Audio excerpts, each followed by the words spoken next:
Ton copain, du coup, Ouais. il va du coup se masturber dans un pot Nutella. Ouais, c'est ça. Pour après te le ouais, faire dans manger. Ouais, c'est ça. Et tout le temps, en fait, je devais faire des trucs comme ça. C'est je devais faire des trucs horrible. comme ça. Et jusqu'à une fois où, en fait, j'ai loupé les cours pendant une semaine. Parce qu'en fait, il m'a séquestrée chez lui à Paris. Pendant une semaine, je pouvais pas sortir de chez lui. Là, il t'a fait subir quoi, du coup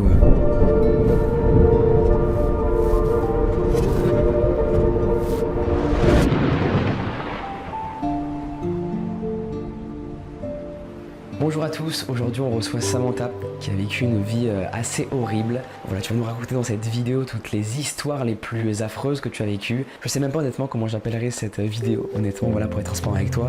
Parce que, comme je vais le raconter là très vite, tu as vécu des choses qui sont... Dis-toi que j'ai même pas de mots. Ouais, c'est pas incroyable. Ça paraît limite faux, tu vois, tellement que c'est... C'est inimaginable, ouais.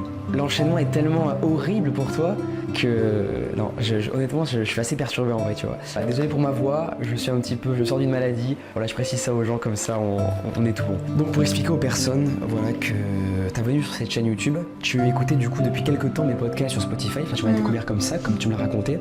Et à travers du coup toutes les histoires que je racontais, tu t'es dit que tu pourrais raconter la tienne, voilà, sur cette chaîne YouTube, pour faire de la prévention, voilà, sur les événements que t'as vécu d'horribles dans ta vie. Je trouve ça incroyable. Déjà, merci beaucoup pour être là. Alors c'est stressant parce que Ouais. du coup j'ai pas l'habitude de raconter mon histoire, vraiment pas l'habitude parce que j'ai un peu peur du jugement des gens.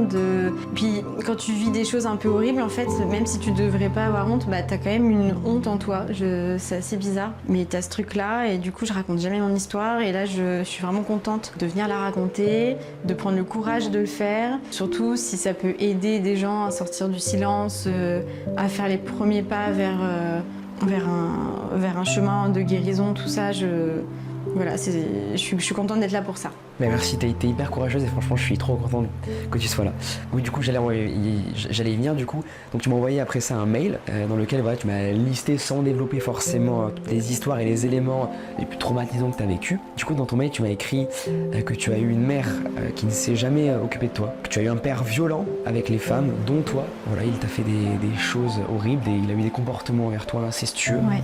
Tu vas nous raconter évidemment tout ça très bientôt. Ton père a violé du coup un membre de sa famille qu'on ne citera pas évidemment Ouais. pour des raisons privées. Voilà, tu n'as pas voulu aussi toi que la personne soit Ouais. citée et je comprends Ouais. totalement, il n'y a pas de souci. Voilà, il va faire ça lorsqu'il était adolescent, c'est ça? Oui, Parce qu'il c'est avait ça. précisément 16 ans. Ouais, 16 ans. 16 ans, Ouais. ok. C'est horrible. Et cette personne en avait 13. Ton père a également dépouillé son père de son argent et a fini par le tuer en lui forçant à faire une opération médicale à laquelle il avait peu de chances de survivre. Ton grand-père aussi était incestueux, mais du côté de ta mère, si je dis pas de bêtises. Oui, c'est ça. Le père de ma mère, du coup, a été incestueux avec elle. Ensuite, il est décédé très tôt. Moi, je l'ai pas connu, ce grand-père-là. Mais après, elle a refait... ma grand-mère a refait sa vie avec un autre homme qui a aussi eu des comportements exhibitionnistes avec moi. Ton premier copain aussi, on va en parler, et ça, on en a parlé tout à l'heure en privé, tous les deux autour d'une petite chocolatine. Ça m'a vraiment... Tu m'as raconté des choses autour de ça que tu vas nous raconter du coup ici. J'en ai encore la boule au ventre, tellement que c'est hardcore en vrai, ce qui t'a fait subir, c'est vraiment horrible. Voilà, donc ton petit copain a été violent avec toi physiquement, verbalement et sexuellement. Tu as vécu les attentats du Bataclan, tu étais serveur dans un bar à côté, à 15 minutes environ de marche. Tu as été violé par ton ancien patron également. Je précise pour les personnes qui aimeraient, comme Samantha, témoigner sur la chaîne, venez voilà, m'envoyer votre histoire par mail ou sur Instagram. Je suis assez ouvert d'esprit, voilà, j'écouterai vos histoires avec la plus grande des attentions. Si vous avez une histoire un petit peu glauque, flippante ou même incroyable, dans tous les sens possibles, envoyez-moi un mail ou contactez-moi sur Instagram. C'est avec plaisir que je vous répondrai, que voilà, on pourra s'appeler, échanger autour de ça. On va commencer du coup Samantha avec la première question, si ça ne te dérange pas. C'est parti. Qu'est-ce qui t'a poussé du coup à revenir sur la décision, comme expliqué du coup au début, voilà, tu m'as envoyé un mail pour me raconter ton histoire, t'étais plus trop chaud de le faire parce que t'avais peur que les gens te jugent et tout. À quel moment tu t'es redit, paf, en fait j'ai envie de venir? En fait, j'ai pris le courage déjà de t'envoyer ce mail-là, dans un élan de... voilà, j'ai 27 ans, j'ai vécu aller jusqu'à mes 21 ans, une suite d'événements horribles. Ensuite, pendant 5-6 ans, jusqu'à mes 27 ans, ça a été des étapes où j'ai vécu dans mes traumatismes. J'ai vu des personnes pour m'aider, je suis restée aussi pas mal dans le silence. Les choses dont là je vais vous parler, dont je vais te parler à toi, c'est je les ai racontées qu'à ma psy, et encore j'ai pas raconté autant de détails que là je vais sûrement raconter, parce que j'ai beaucoup de mal avec ça, le fait d'attirer la pitié chez les gens, j'ai beaucoup de mal avec ça, parce que je trouve que c'est pas ce qui doit me définir aujourd'hui. Voilà, je suis quelqu'un de forte qui a survécu à plein de choses. Et j'ai pas envie qu'on m'associe à mince la pauvre, elle a vécu ça. Donc j'ai eu un élan de me dire Sam, sors du silence, il faut que t'en parles. Il faut même que t'aies une action de prévention, parce qu'en fait tout ce que j'ai vécu là, je me dis ok j'ai survécu, mais à quoi ça sert? Est-ce que je peux pas aider des gens parce que j'ai d'expérience dans ces choses horribles. J'ai envie de limiter la casse, on va dire. L'initiative est incroyable. Voilà. Mais après, oui, j'ai eu un peu peur, donc du coup, je me suis dit, surtout que là, on va associer un visage. je veux dire, là, j'en parle vraiment ouvertement. Du coup, je suis revenue sur ma décision, parce que je me suis dit, mon courage s'est échappé, quoi. Et après, en fait, je me suis dit, non, vas-y, c'est bon, quoi. Je suis restée assez dans le silence, j'ai assez souffert moi-même de tout ça, donc maintenant, t'en parles. Tu verras, j'ai une communauté hyper bienveillante. Oui.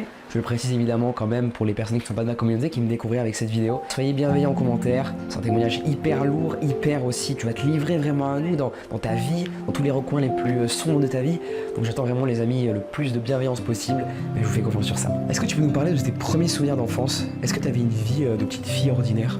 En fait, j'ai un frère, on a 3 ans d'écart, donc je suis l'aînée. J'ai pas tant de souvenirs que ça de moi petite. Je sais qu'avec mon frère, on était chien et chat, quoi. On s'entendait très bien, mais on se bagarrait tout le temps. Avec ma mère, je sais qu'elle a toujours... En fait, moi, j'étais pas désirée au début, j'étais pas prévue, en fait. Et ça s'est ressenti surtout au niveau de ma mère. C'est-à-dire qu'elle m'a complètement laissée quand mon frère est né. Mon frère, du coup, il était un peu son petit chouchou, Enfin, pour le coup, lui, elle l'a voulu et elle l'a gâté tout le temps. Quand moi, elle me calculait plus, quoi. C'était toujours moi qui étais punie, par exemple. Ouais, elle pensait jamais à moi, elle m'incluait jamais dans les choses qu'on allait faire, etc. Voilà les souvenirs que j'ai d'elle, petite. Mon père, au contraire, j'étais un peu son enfant sauveur, entre guillemets, parce qu'il m'a avoué plus tard que quand il m'a eue, c'était une période de sa vie où il allait pas bien, il avait des pensées suicidaires, etc.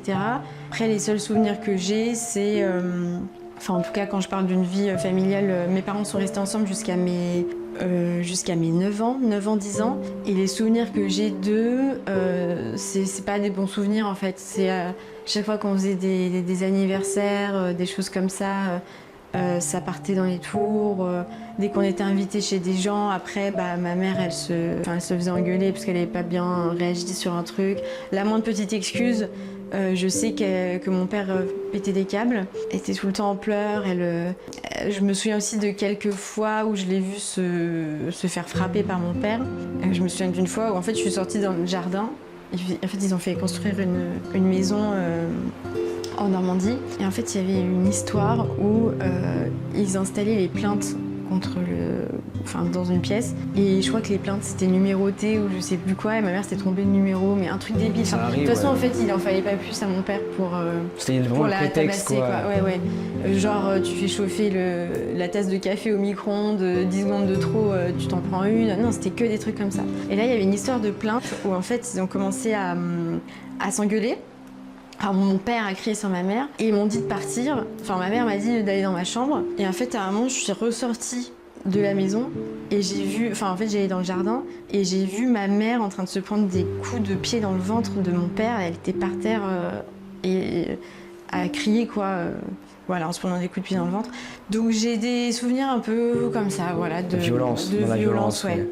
J'ai un souvenir aussi particulier où en fait, je sais plus quel âge j'avais, je pense que j'ai 7-8 ans max, où en fait on était en vacances avec mes grands-parents, je crois que c'était dans un camping ou je sais plus, bref, ils aimaient trop faire ça, okay. Donc on était en vacances, voilà. Et mon frère était petit, du coup il a 3 ans de moins que moi, et il voulait plus marcher. Il en avait marre de marcher, on faisait une balade, il était fatigué, il en avait marre.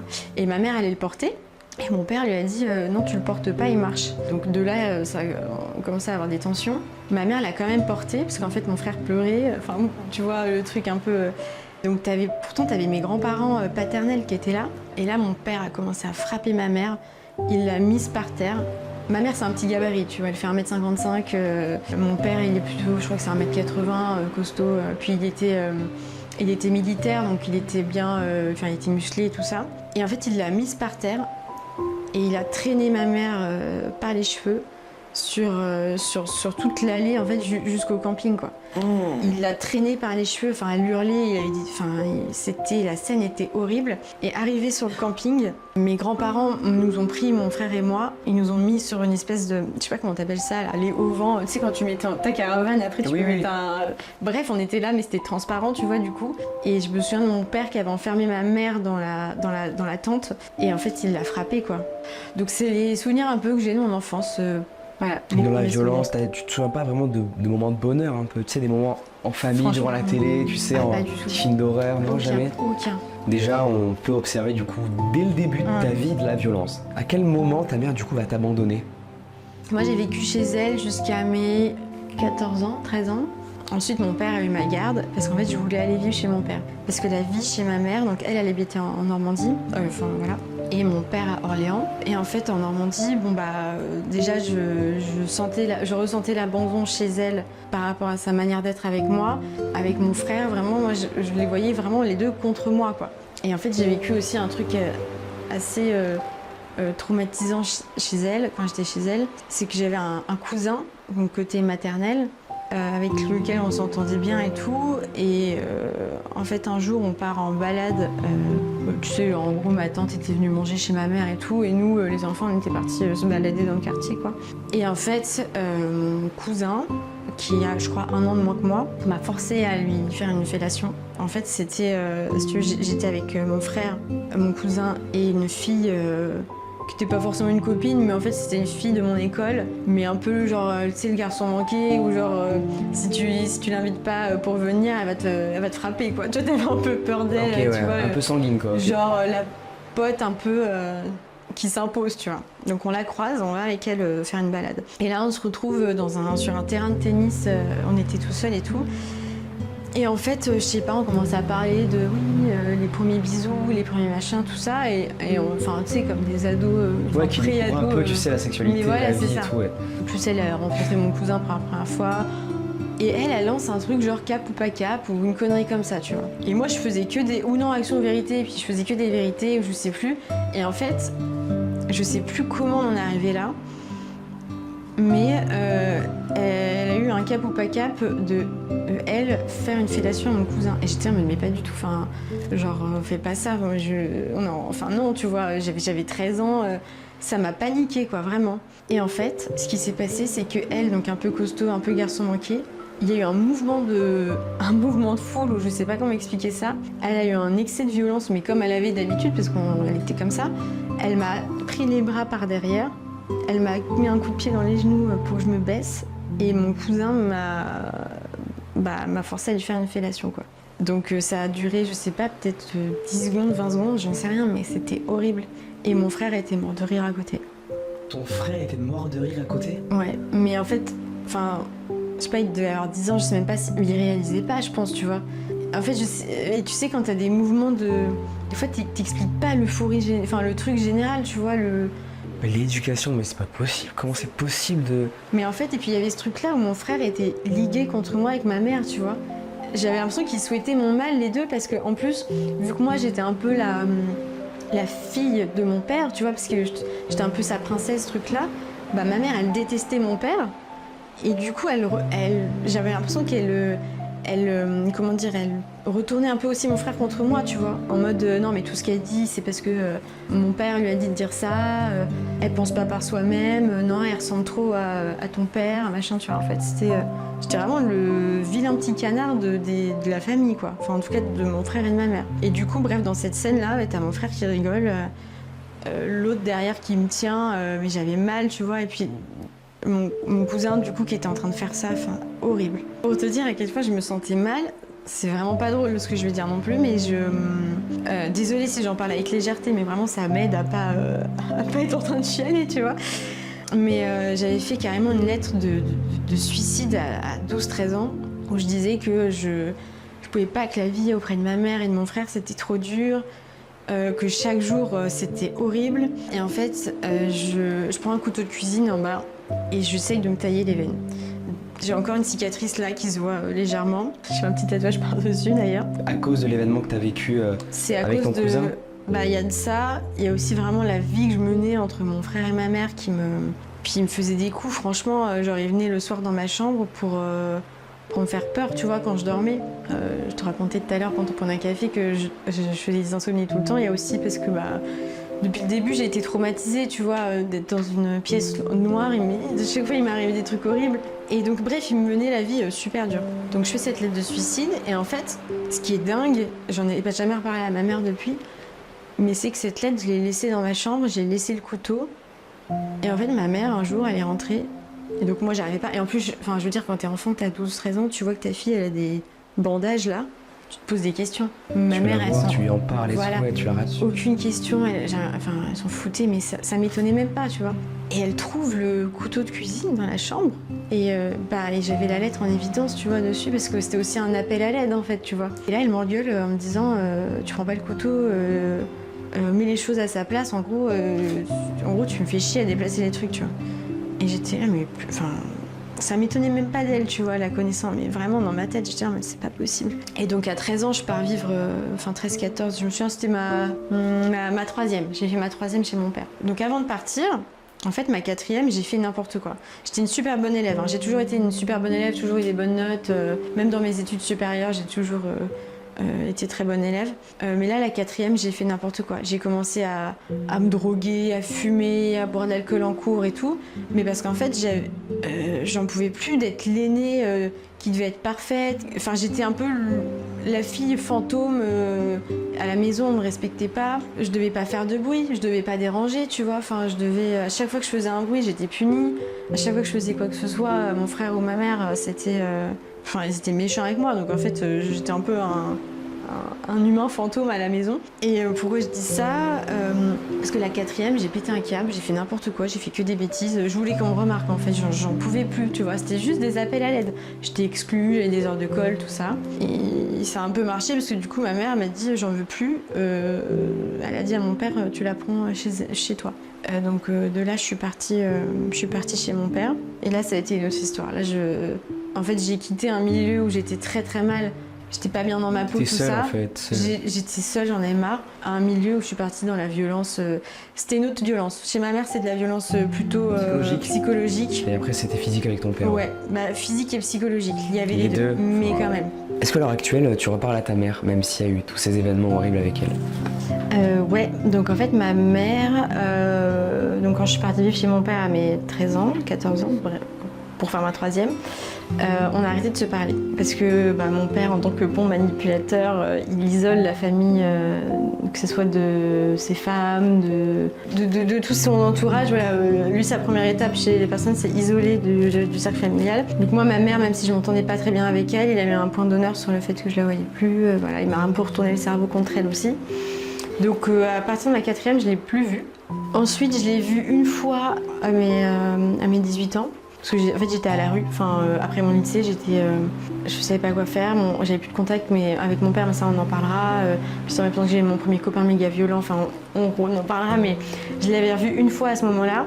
Et après, pendant 6-7 ans, on s'est pas parlé. Donc en fait, j'ai eu des longues périodes où on ne s'est pas adressé la parole. Donc ma mère, on s'est revus à 2 ans. La première rencontre était très bizarre. Franchement, ça va être hyper gênant. Ouais. J'avais vraiment l'impression de voir une inconnue. En fait, j'avais aucun lien avec elle. Et j'avais même pas eu des liens forts avec elle petite. Donc moi, en plus de ça, j'avais cette rancœur envers elle. Et donc bref, c'était trop bizarre. Au début, on s'est vus. On a parlé un peu des sujets sans vraiment en parler, quoi. C'était très classique. On s'est vu 2-3 fois comme ça, et en fait, moi, ça m'allait pas. Je lui ai dit à un moment, écoute, je préfère, soit on a une vraie discussion, tu viens chez moi, on parle, je te dis tout ce que j'ai sur le cœur, et j'essaye de t'expliquer, voilà, ce que je ressens. On voit comment on peut faire une relation, on voit comment on peut construire une relation. Mais si c'est comme ça, superficiel, je préfère pas te voir, en fait, parce que je vois pas l'intérêt. Moi, ça me donne l'espoir d'avoir une maman à nouveau, et sans rien derrière, tu vois, donc voilà. Et elle agit comment là du coup avec toi? Et ben, elle m'a dit oui, bien sûr, je prends mes billets de train, je viens sur Paris où j'habite. Voilà. Donc là je suis allée la chercher à Saint-Lazare. Sur le chemin jusqu'à chez moi, j'ai essayé de meubler comme je pouvais. Après j'ai la tchatch donc ça va, tu vois, mais franchement, moi je stressais, je me suis dit mais la conversation sérieuse avec ma mère, que je pouvais même pas appeler maman, tu vois. Je l'appelais par son prénom, enfin j'avais aucun lien de mère-fille avec elle. On arrive chez moi, je lui balance tout. Je lui raconte pas trop ma vie en détail, mais je lui dis qu'il n'y a pas seulement eu mon père comme élément perturbateur dans ma vie. J'ai eu mon premier copain, j'ai eu un viol après, j'ai eu les attentats du Bataclan aussi, j'ai eu plein de choses. Et qu'en fait, je lui en voulais de m'avoir abandonné, ouais. de m'avoir abandonnée, de m'avoir fait la vie dure aussi quand j'étais chez elle petite, même si elle s'en est pas rendue compte. Et qu'après elle m'a laissé partir chez un monstre, partir vivre chez un monstre, parce qu'elle connaissait mon père en tant que femme, tu vois. Moi je savais pas à quel point il pouvait être violent avant que je vive chez lui. Et je lui en voulais aussi de ne pas s'être battue après pour reprendre contact avec moi. Tu vois, pendant toutes ces années, moi, si j'ai une fille et machin, moi je me serais battue, je serais allée la voir devant son collège tous les jours, même si c'est à 300 km, j'en sais rien, tu vois. Elle m'a pas m'envoyé un mail chaque année pour me dire est-ce que tu veux me reparler ou pas, elle a rien fait. Donc bref, on a parlé de tout ça, elle a pris conscience des choses, elle m'a raconté sa vie aussi, qui était vraiment pas simple non plus. Et là je me suis dit, ok Sam, donc déjà de base je suis une personne, je suis pas du tout dans le jugement. Chacun son chemin de vie, chacun est comme il est, chacun ses traumas, chacun tout ça. Et là je me suis dit, tu sais pas comment t'aurais fait à sa place. T'as pas eu sa vie, tu sais pas si t'avais une fille à son âge, elle avait 23 ans, elle avait vécu avec un père qui lui avait fait de l'inceste, violent. Après elle a rencontré mon père, c'était aussi horrible quoi. Donc bref, je me suis dit ok, je pars du principe, je ne la juge pas, on essaye de reconstruire un truc et on voit si ça marche. Elle m'a promis de venir une fois par mois, une fois tous les 2 mois sur Paris pour me voir. Depuis on fait des activités ensemble. Moi je lui ai posé beaucoup de questions aussi sur mon père, sur des questions que j'avais en fait, mais très sérieuses. Elle m'y a répondu le plus sincèrement possible. On a beaucoup pleuré, tu vois, on a beaucoup... Ça a été un moment dur, ouais, j'imagine. Ouais. Mais tu vois, ça fait 1 an qu'on a un peu plus de liens. Là, des fois, je l'appelle quand j'ai besoin de conseils et où je suis pas bien ou tout ça. Donc on a un peu ce lien-là, mais j'ai un peu cet amour qui revient. Et des fois, tu vois, j'ai envie de la prendre dans mes bras et tout, mais je me dis non, elle mérite pas, tu vois. Elle m'a fait tellement de mal, elle m'a abandonnée et j'ai envie de lui faire un câlin parce que moi, j'en ai besoin de cet amour maternel, tu vois. Mais non, je me dis, elle mérite pas ça. Tu l'as quand même fait un câlin ou pas? Non. Jamais? Non. Elle m'a pas donné son amour, je veux son amour, mais moi, pour que tu t'accordes aussi mon amour, il faut que tu mérites, tu vois. Et elle s'est pas encore assez rattrapée à mes yeux. Donc, et je sais même pas si ça sera possible, tu vois. Mais je sens que je l'aime, tu vois. Maintenant, on va parler de la violence que t'as fait subir ton père au quotidien. Est-ce que tu te rappelles d'actions hyper violentes qu'il a eues avec toi, même si tu nous en as un peu parlé au début? Voilà, est-ce que tu peux nous parler des plus marquants, qui t'ont le plus marqué? Alors vis-à-vis de moi, parce que je me souviens aussi de pas mal de faits de violence sur mes belles-mères, mais sur moi, c'était du style, je sais pas, par exemple, j'étais tranquille dans le canapé à regarder la télé, il passait, il me cognait une grosse baffe dans la tête en me disant c'est avant que tu fasses une connerie. Je te frappe avant que tu fasses une connerie. Mais il est fou. Pour te remettre en gros, ne fais pas de conneries. Et des fois, il venait me voir, il me posait une question, est-ce que t'as un copain, par exemple? Et je dis, bah non. Et il me mettait des gros coups de pression en mode, si je te pose la question, c'est que je connais la réponse.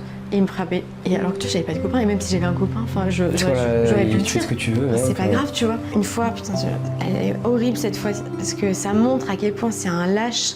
C'est qu'en fait, il faisait une mise à jour sur son téléphone avec son ordi. Donc en fait, il avait un câble entre les deux. Et je suis passée, et je te jure, j'ai pas touché le câble. Et même si je le touche, tu vois, mais je te jure que j'ai pas touché le câble. En fait, il a tourné la tête, et il a cru que j'avais touché le câble. Et là, j'ai vu, en fait, chez les personnes comme ça, tu vois le changement de regard. Le changement de regard, le regard qui devient noir, et là, le regard te dit, je peux te tuer, en fait. Enfin, après, il faut connaître des gens comme ça pour s'en rendre compte. Je pense, Mon père était comme ça, mon premier copain était comme ça. C'est des gens tout solaires, tout souriants et tout. Et dès que t'as dès qu'ils switchent comme ça, le visage est fermé, le regard noir, et là, tu te dis, mais cours pour ta vie, quoi. Donc j'ai vu ce regard-là, j'ai vu sa mâchoire se contracter, et je me suis excusée, mais genre, tu sais, en mode, non, j'ai rien fait, enfin... Et là, il a commencé à venir vers moi, j'ai couru dans ma chambre, donc j'ai pris les escaliers, et en fait, il m'a rattrapée par la cheville. D'une force, il m'a fait bouffer les escaliers, enfin, dégringoler les escaliers, et ma mâchoire qui avait cogné contre les escaliers, quoi. Enfin, il m'a traîné d'une force. Il m'a relevé, pareil, toujours par le cou, des coups de poing dans le ventre, des coups de poing dans le ventre.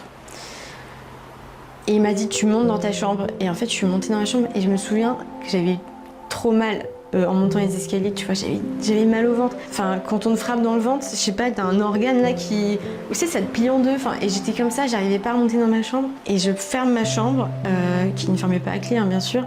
Je pleure. Et je me souviens, j'avais mis de la musique pour pas qu'on m'entende pleurer, parce qu'il y a ma belle-mère et tout. Parce que j'avais honte, en fait. Et c'est la musique de Christina Aguilera qui passe, je crois que c'est Hurt, la musique. Et je m'en rappelle encore parce que la scène, elle était trop bizarre. T'as cette musique qui passe et donc mon père qui remonte à ce moment-là. Donc en fait, j'entends le bruit des escaliers et là, je me dis, mais... Ça fait peur, ouais. Enfin, tu te dis, va t'arriver une dinguerie, là. Tu sais même pas, tu penses même pas, en fait. Tu vas subir, en fait, tu t'attends à subir, en fait. t'es paralysé. Tu te dis, ouais, c'est ça. Tu t'attends, tu fais, c'est mon heure, quoi. Ok, voilà, putain. Et là, il ouvre la porte et il me fait un câlin. Il pleure, il me dit, je suis désolée. T'es ma fille, franchement tu dois faire attention, il me culpabilise comme ça. Mais après je le vois plus comme un psychopathe quoi, parce que vraiment le mec n'avait aucune émotion, aucune empathie, et auprès des... Enfin tu sais, aux yeux des gens, c'était toujours le mec beau gosse, sympa, très charmeur, très gentil, très machin, et avec moi ou même avec ses meufs, tu vois, en public il pouvait se comporter, mais vraiment tu te dis mais waouh, trop de chance tu vois d'être son père, trop de chance d'être sa fille, trop de chance d'être sa meuf. Et en fait, à la maison, mais vraiment, c'est un switch, quoi. Et c'est un truc de ouf d'être comme ça. Enfin, je comprends pas comment c'est possible, tu vois. Tu me l'as montré avant, en plus, moi, en photo, pour expliquer un peu aux gens, le contextualiser un petit peu. Et c'est vrai que, même moi, je vous dis, les gars, c'est vraiment, en fait, le daron que tout le monde peut avoir, quoi. Le mec classe. Ouais. Enfin, qui a une tête un petit peu... sympa, tu vois. Le mec assuré, tu vois, qui a l'air hyper gentil. Tu le croises dans la rue, tu lui dis bonjour. Et... Ce mec a l'air d'être cool, tu vois. Ouais. Et en fait, en fait c'est un monstre. C'est un monstre en fait. Ça sert aussi aux gens de prévention là, pour se dire qu'il faut faire gaffe en fait. Même les personnes les plus sympathiques visuellement. Est-ce qu'il y avait des moments où tu te sentais en sécurité quelque part, voilà, ou avec quelqu'un où tu étais toujours voilà, dans cette sphère un peu toxique Toujours une sphère toxique en fait. Toujours. Et même quand j'étais avec mes amis, je me souviens, j'étais copine avec 2 jumelles. Et un garçon qui s'appelle Lucas. Et en fait, quand je passais des après-midi... Enfin, en fait, non, je dis n'importe quoi, je les voyais au collège. Et une fois, j'ai passé une après-midi avec eux. Et mon père m'avait vue en voiture avec mes 3 amis. Et c'est le seul moment où... je racontais rien, tu vois, mais j'étais heureuse. Enfin, heureuse, je passais des bons moments. Et en fait, mon père m'avait vue. Je pense qu'on allait au stade ou je sais pas, on faisait un tour du quartier, je sais pas quoi. Et en rentrant, mon père m'avait frappé, m'avait défoncé parce qu'il m'avait dit tu m'as menti, tu m'as pas dit que vous sortez, t'étais censée aller chez les jumelles du coup. Et là je te vois avec un garçon dans la rue et tu vois en fait c'était même les bons moments que je passais, j'avais peur qu'il me voie ou j'avais toujours peur en fait du coup. Toujours peur d'un truc. Quand et quel va être du coup le premier acte incestueux que va te faire subir ton père? Quand on allait chez mon père un week-end sur 2, donc lui était militaire, et en fait, quand il nous avait en week-end, ça l'empêchait pas de sortir. On faisait toujours des soirées avec tous ses potes militaires, et je veux vraiment pas faire de clichés ou quoi, hein, rien à voir, mais en tout cas, lui, son cercle d'amis, donc c'était ses collègues, et c'était vraiment c'était des gens, beaucoup dans l'apparence, beaucoup dans ce soir, faut que je chope, tu vois, enfin, faut que je rentre avec quelqu'un, sinon ma soirée, elle est... tu vois, cette mentalité un peu que tu peux avoir quand t'as 18 ans, tu vois, enfin... Un peu des charros, quoi. Ouais, et eux l'avaient, je sais pas quel âge ils avaient, tu vois, mais ils avaient 25 ans. Ah mais non, en plus, n'importe quoi, ils avaient 30 ans, bref. Et du coup, donc déjà, nous, dans ces soirées-là, avec mon frère, il se passait des trucs pas très sains. Genre, par exemple, moi, plusieurs fois, j'entendais mon père dire avec ses potes, ouais, une meuf... une fille vraiment bien, faut qu'elle te fasse une fellation tous les soirs quand tu rentres du boulot, faut qu'elle soit dans telle position sexuelle, faut qu'elle fasse ci, ça comme acte sexuel. Donc déjà j'entendais tous ces trucs là, tu vois. Carrément une fois je me souviens, ses potes avaient découvert qu'une encyclopédie du pénis existait. Et en fait c'était le jeu de la soirée de regarder toutes les photos et de se dire ah toi tu ressembles à ça, tu ressembles à ça, tu ressembles à ça. Ouais, ils avaient des délires un peu chelous quoi. Ils avaient des délires méga chelous. Une soirée aussi où, bon ça du coup c'est plus mon frère, mais il y avait une fille de son groupe d'amis qui voulait faire un bisou sur la bouche à mon frère. Mon frère voulait pas. Elle avait quel âge cette personne? 30 ans tu vois, et mon frère avait 3 ans de moins que moi, donc il avait 10 ans. Oh là et elle a là. dit non mais ton fils il est trop mignon, je veux lui faire un smack et prendre une photo avec. Donc elle voulait lui faire un bisou en prenant une photo. Et mon père avait dit mais oui allez vas-y, en disant le nom de mon frère, allez. Et donc mon frère avait fait la photo. Donc déjà mon frère tout rouge, j'étais là mais... Et elle carrément, je me souviens, elle avait dit non mais elle avait appelé mon père par son prénom, elle disait machin, est-ce que je peux mettre la langue? Et ma mère avait su ça, et ma mère avait pété un câble. Mais là, encore une fois, ma mère ne pétait pas des câbles quand elle apprenait que moi, j'avais des... Tu vois, que pareil, genre un de ses potes, à mon père, il arrêtait pas de me dire que j'étais jolie, que machin, et mon père disait que... Enfin, elle lui répondait en mode non, c'est ma fille, elle est à moi, tu la touches pas. Et c'est super bizarre de dire ça, tu vois. Mais moi, j'étais trop jeune pour me rendre compte, j'étais là en mode bon. En tout cas, c'est pas du tout la bonne manière de réagir. Ouais, c'est pas ça. Tu dis non, c'est ma fille, tu touches pas à ma fille, c'est ma fille. Mais elle est à moi, c'est comme si il allait te faire des trucs après un petit peu chelou quoi. Et ça me fait penser à un truc, genre une fois on avait, quand j'étais encore plus petite, ça c'est ma mère qui m'a raconté après parce que j'étais trop petite pour m'en rappeler. En fait j'avais un parrain du côté de ma mère et on avait fait un dîner, tu sais, bref chez la famille. Il m'avait dit de m'asseoir sur ses genoux. Et quand t'es petite, tu vois, il y a aucune, c'est ok, tu vois. Et mon père après, apparemment à la fin de la soirée, il avait pareil, il a mis une rouste à ma mère en lui disant que c'était dégueulasse un comportement comme ça. Et du coup, en fait, ma mère elle me disait qu'il me sexualisait déjà, tu vois. Et donc, bref, pour revenir au premier axe du coup, axe incestueux, ça peut être des trucs du style. Déjà, je sais pas, moi j'avais 14 ans, j'étais pas bien formée encore, tu vois. Et il allait sur des sites de lingerie, mais pas de la lingerie pour ados, genre de la lingerie sexy, dentelle, tout ça, pour me commander des trucs, tu vois. Et donc il scrollait avec moi en me disant genre en fait il voulait pas m'acheter de vêtements, mais par contre quand c'était des trucs comme ça, il me demandait, il me disait non ça t'irait mieux, tout ça, nan. Donc il choisissait tes sous-vêtements. Ouais mais c'est des trucs en dentelle, franchement. Des trucs que tu ne mets pas. Enfin stagiaire je devais mettre des brassières, tu vois. Ouais c'est ça, ouais. Il y avait un jeu avec ses copains de l'armée, c'était de mettre un doigt dans les fesses à quelqu'un quand la personne elle monte les escaliers par exemple. Et ces trucs-là... Il le faisait à toi? Il me le faisait à moi, pas à mon frère. Il me faisait à moi quand je montais les escaliers, quand j'étais en jupe. Tu vois. Et après c'était pas quand j'étais en jupe, c'était quand je me baissais pour ramasser quelque chose par terre. Oh là là. C'était, bref, des trucs comme ça. Aussi ce qu'il faisait beaucoup, c'était que... des fois, moi, il me disait de venir m'asseoir sur ses genoux, alors que pour le coup, là, j'avais plus l'âge, j'avais 14-15 ans. Et en fait, il passait sa main derrière mon pantalon, mais genre dans mon pantalon, sous ma culotte, tu vois, des trucs comme ça. Et personne ne voyait qu'il faisait ça? Personne ne voyait parce qu'il était discret, en fait. Vu que c'était derrière... Et toi, tu faisais quoi?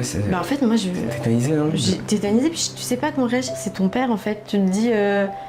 C'est peut-être normal, tu sais, ouais, c'était pas quand t'es jeune, ouais.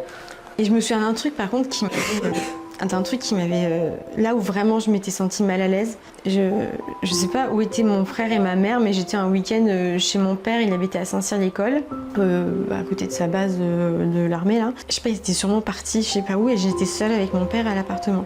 Et mon père tout le temps me demandait des caresses, des papouilles, des trucs comme ça. Et moi pareil, sur le moment ça me paraissait normal, mais genre lui il me demandait des trucs genre, tu sais, des zones un peu, genre dans les oreilles, dans les... Je sais pas, tu fais pas ça, bref.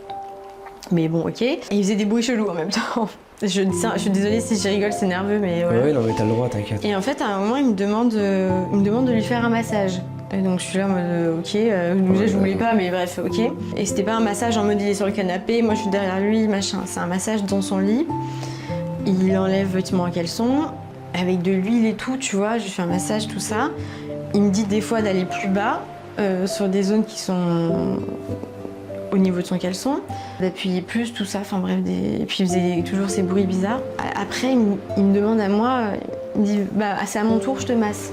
Et j'étais en mode non, c'est bon, enfin vraiment non. Puis moi, l'huile, enfin j'aime pas, tu vois, donc j'étais là en mode non, j'ai pas envie. Il me fait si, c'est bon, je sais plus s'il m'avait dit, mais il m'avait encore sorti un truc, tu vois, une excuse, machin. Et puis tout de suite, il est un peu froid et violent, tu vois, quand il parle, donc t'es là en mode ok. Donc je me souviens, j'étais en brassière, il me dit enlève ton t-shirt, donc j'enlève mon t-shirt, je me mets sur le ventre. Il commence à me masser, il me dit enlève ta brassière, ça me gêne. Je fais non, c'est bon, c'est pas grave, au pire, fais au-dessus et en dessous, tu vois. Il me dit si, enlève ta brassière.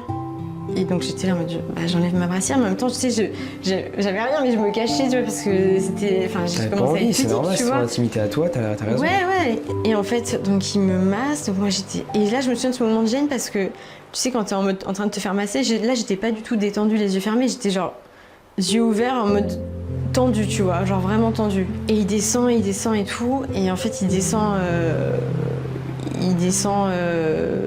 enfin je sais pas comment le dire, je sais pas comment bien le dire, tu vois, mais... Au niveau de ton vagin, c'est ça? Non, derrière. Et donc il met ses doigts, quoi, et donc wow, ok. voilà. Mais toujours en mode massage, c'est normal. Il normalise cette action. Il normalise le truc en mode faut que tu te détendes. Franchement dégueulasse, quoi. Et quand j'y repense, ça me... Oh le chien, pardon. Franchement, je suis désolée, mais quand je parle des trucs, ça me donne une nausée. Enfin, c'est dégueulasse. Hein. C'est horrible. Donc ouais, c'était des trucs comme ça. Et quand je vivais chez lui, pour le coup, donc là quand je parle de ça, c'était quand on était en week-end alterné. Mais du coup, quand je vivais chez lui, je vivais chez ma belle-mère en fait. On vivait chez elle, c'était sa maison. Et il se baladait jamais nu.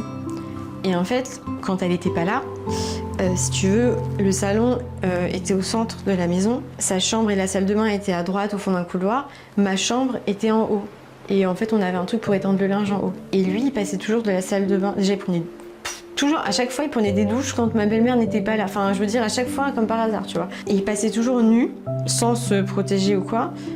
Et puis après, je me dis, il aurait pu mettre une serviette, tu vois, mais ça, t'y penses pas sur le moment. Et il passait nu comme ça, à aller prendre un truc, et des fois, il me parlait, il restait là. Et nu, du coup. nu, il se protégeait pas. Et en fait, il voulait que je le regarde, tu vois. Et le pire, je crois qu'il m'ait fait, je pense que c'est l'acte qui m'a vraiment... Où je me suis dit, franchement, il y a un truc vraiment bizarre. En fait, j'ai vécu chez lui j'ai fait ma 4e et ma 3e. Et après, il m'a envoyé dans le sud, vivre dans le sud. Au début, c'était vas-y, on va te rejoindre. Et en fait, il m'a laissé 2 ans toute seule, il s'est pas occupé de moi. Bref. Attends, mais t'étais du coup où, dans quelle année? En fait, au début, il m'avait pris un appartement à Nîmes, la première année. Il me payait le loyer et tout, mais j'avais pas d'argent pour tout le reste. Genre, par exemple, la bouffe et tout, ouais. Mais même le médecin, le dentiste et tout, j'y suis pas allée pendant 2 ans. Et même après, parce qu'en fait, du coup, c'est une habitude que j'ai prise, tu vois, de me dire je veux pas faire de soins médicaux, tout ça.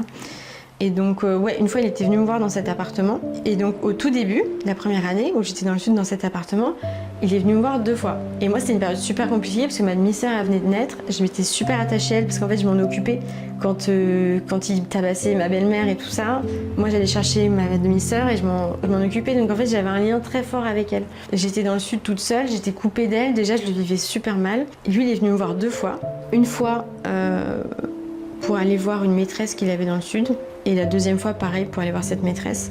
Sauf que la 2e fois, je sais pas, il y avait des fêtes à Nîmes. C'était pas les férias, mais il y avait des fêtes de je sais plus quoi. Et il vient me voir après sa maîtresse, là. Et il me dit, viens, bon, on va boire, on va manger au resto, tu vois, on prend un verre et tout. Et là, je me souviens qu'il s'était énervé en me disant, putain, je déteste comment les gens me regardent. J'ai l'impression que s'ils me regardent... avec une vision un peu sale, genre ils doivent penser que t'es ma meuf, machin. Et avec le temps, je me dis, mais trop bizarre de penser ça, je suis ta fille. Donc déjà, il était dans une mentalité un peu... Ouais, voilà. C'est juste lui, en fait, qui voulait aborder le sujet de cette manière-là. Putain, et donc là, il a retourné le truc, en fait. Ouais, okay. Et donc là, on commande à manger. Je sais plus ce que j'avais pris, bref. Et il commande 2 pintes de bière. Et j'ai dit, non, je bois pas d'alcool. Mais vraiment, je buvais pas d'alcool, tu vois, parce que... En plus, j'étais seule dans un appart, donc en fait, j'étais hyper responsable super tôt, tu vois. Donc j'étais pas en mode ado qui fait la fête, pas du tout. Donc je dis non, je bois pas d'alcool. Allez, bois de l'alcool, tout ça, non. Arrête de faire ta meuf chiante, quoi. Je trinque avec lui, et je te jure, je bois 3 gorgées, pas plus, parce que je me souviens, alors déjà, même aujourd'hui, j'aime pas la bière, et j'aime pas le goût, tu vois. Je bois pas ma bière, il boit la 2e pinte, du coup. Sur le chemin du retour, je me sens trop bizarre. Genre vraiment, je me sens... mais vraiment comme si j'avais bu à fond. Et là, trou noir, je me souviens pas. Je me réveille dans mon appartement en pyjama dans mon... Du coup, c'était un canapé lit. Et je me dis, mais quoi? Enfin, je me lève, je vais aux toilettes, je me regarde et tout. Et j'avais mal à la mâchoire, mal à la gorge. Vraiment, j'avais mal, mais... Tu sais, je me souviens avoir ouvert la bouche et avoir mis le flash de téléphone pour regarder. Je me suis dit, j'ai une angine, je sais pas, c'est trop bizarre, tu vois. Et je me sentais vaseuse et tout. Et bref, cet épisode-là, j'en ai pas reparlé, tu vois. Et je prends ma douche, et là, je le vois. Et il me dit, ah oui, je t'ai mis en pyjama hier soir parce que t'étais bourrée. Et je me souviens, j'avais pas bu, je te jure, j'avais pas bu. Et je dis, ok, je prends ma douche, je reviens, et je le vois fouiller dans mes sous-vêtements. Et je dis, mais... Et en fait, il me voit, il voit que je le vois. Il me dit, non, mais je sais que tu fumes, dis-moi où sont les clopes. Je dis, mais je fume pas. Oh l'excuse, mais c'est une dinguerie la manipulation. Et en fait, mais oui, et en plus il m'engueulait, tu vois, j'étais non mais et du coup ça s'est retourné en mode non mais je te jure que je fume pas. Et moi je me suis sentie agressée, j'étais en mode non mais et puis je savais à quel point il pouvait être violent, donc j'étais en mode non mais je te jure que je fume pas, je te jure regarde, y a rien, j'ai même pas de briquet, tu vois, je lui montrais tout. En fait il était juste en train de fouiller dans mes sous-vêtements, tu vois. Et en fait après j'ai reparlé de cet épisode-là à ma mère. Parce qu'en fait je me suis dit mais trop bizarre. Et ma mère, la première truc qu'elle m'a dit c'est je pense qu'il t'a drogué. Bah oui, évidemment. Mais ça me dégoûte, enfin. Et tu sais pas, du même coup, là, quand je le raconte, j'ai des fait. frissons, ça me dégoûte. Et du coup, tu sais pas ce qu'il t'a fait. Je peux pas savoir, mais tu ne sauras jamais, du coup. Je me réveille, je sais pas ce qui s'est passé la veille, je suis sûre que j'ai pas bu, je suis en pyjama, j'ai mal à la mâchoire. Enfin, faut pas être débile, quoi. Il y a jamais eu de pénétration. Enfin, bah, bref, je sais pas, vu que du coup, je me souviens pas de tout, mais. Parce que s'il y aurait eu pénétration, est-ce que tu aurais eu peut-être mal au vagin? Peut-être, j'ai pas... Bah, en fait, là, quand j'ai fait ma première fois, en tout cas plus tard avec mes copains, j'ai pas saigné, tu vois, enfin, vraiment t'as une rupture de limite. Au début, ouais, tu saignes apparemment, ouais. J'ai pas eu. Ok. Donc j'en sais rien en fait, ça se trouve, oui, je sais pas. Tu sais quel type de violence ton père il commettait sur les femmes qu'il fréquentait ou pas? Ouais.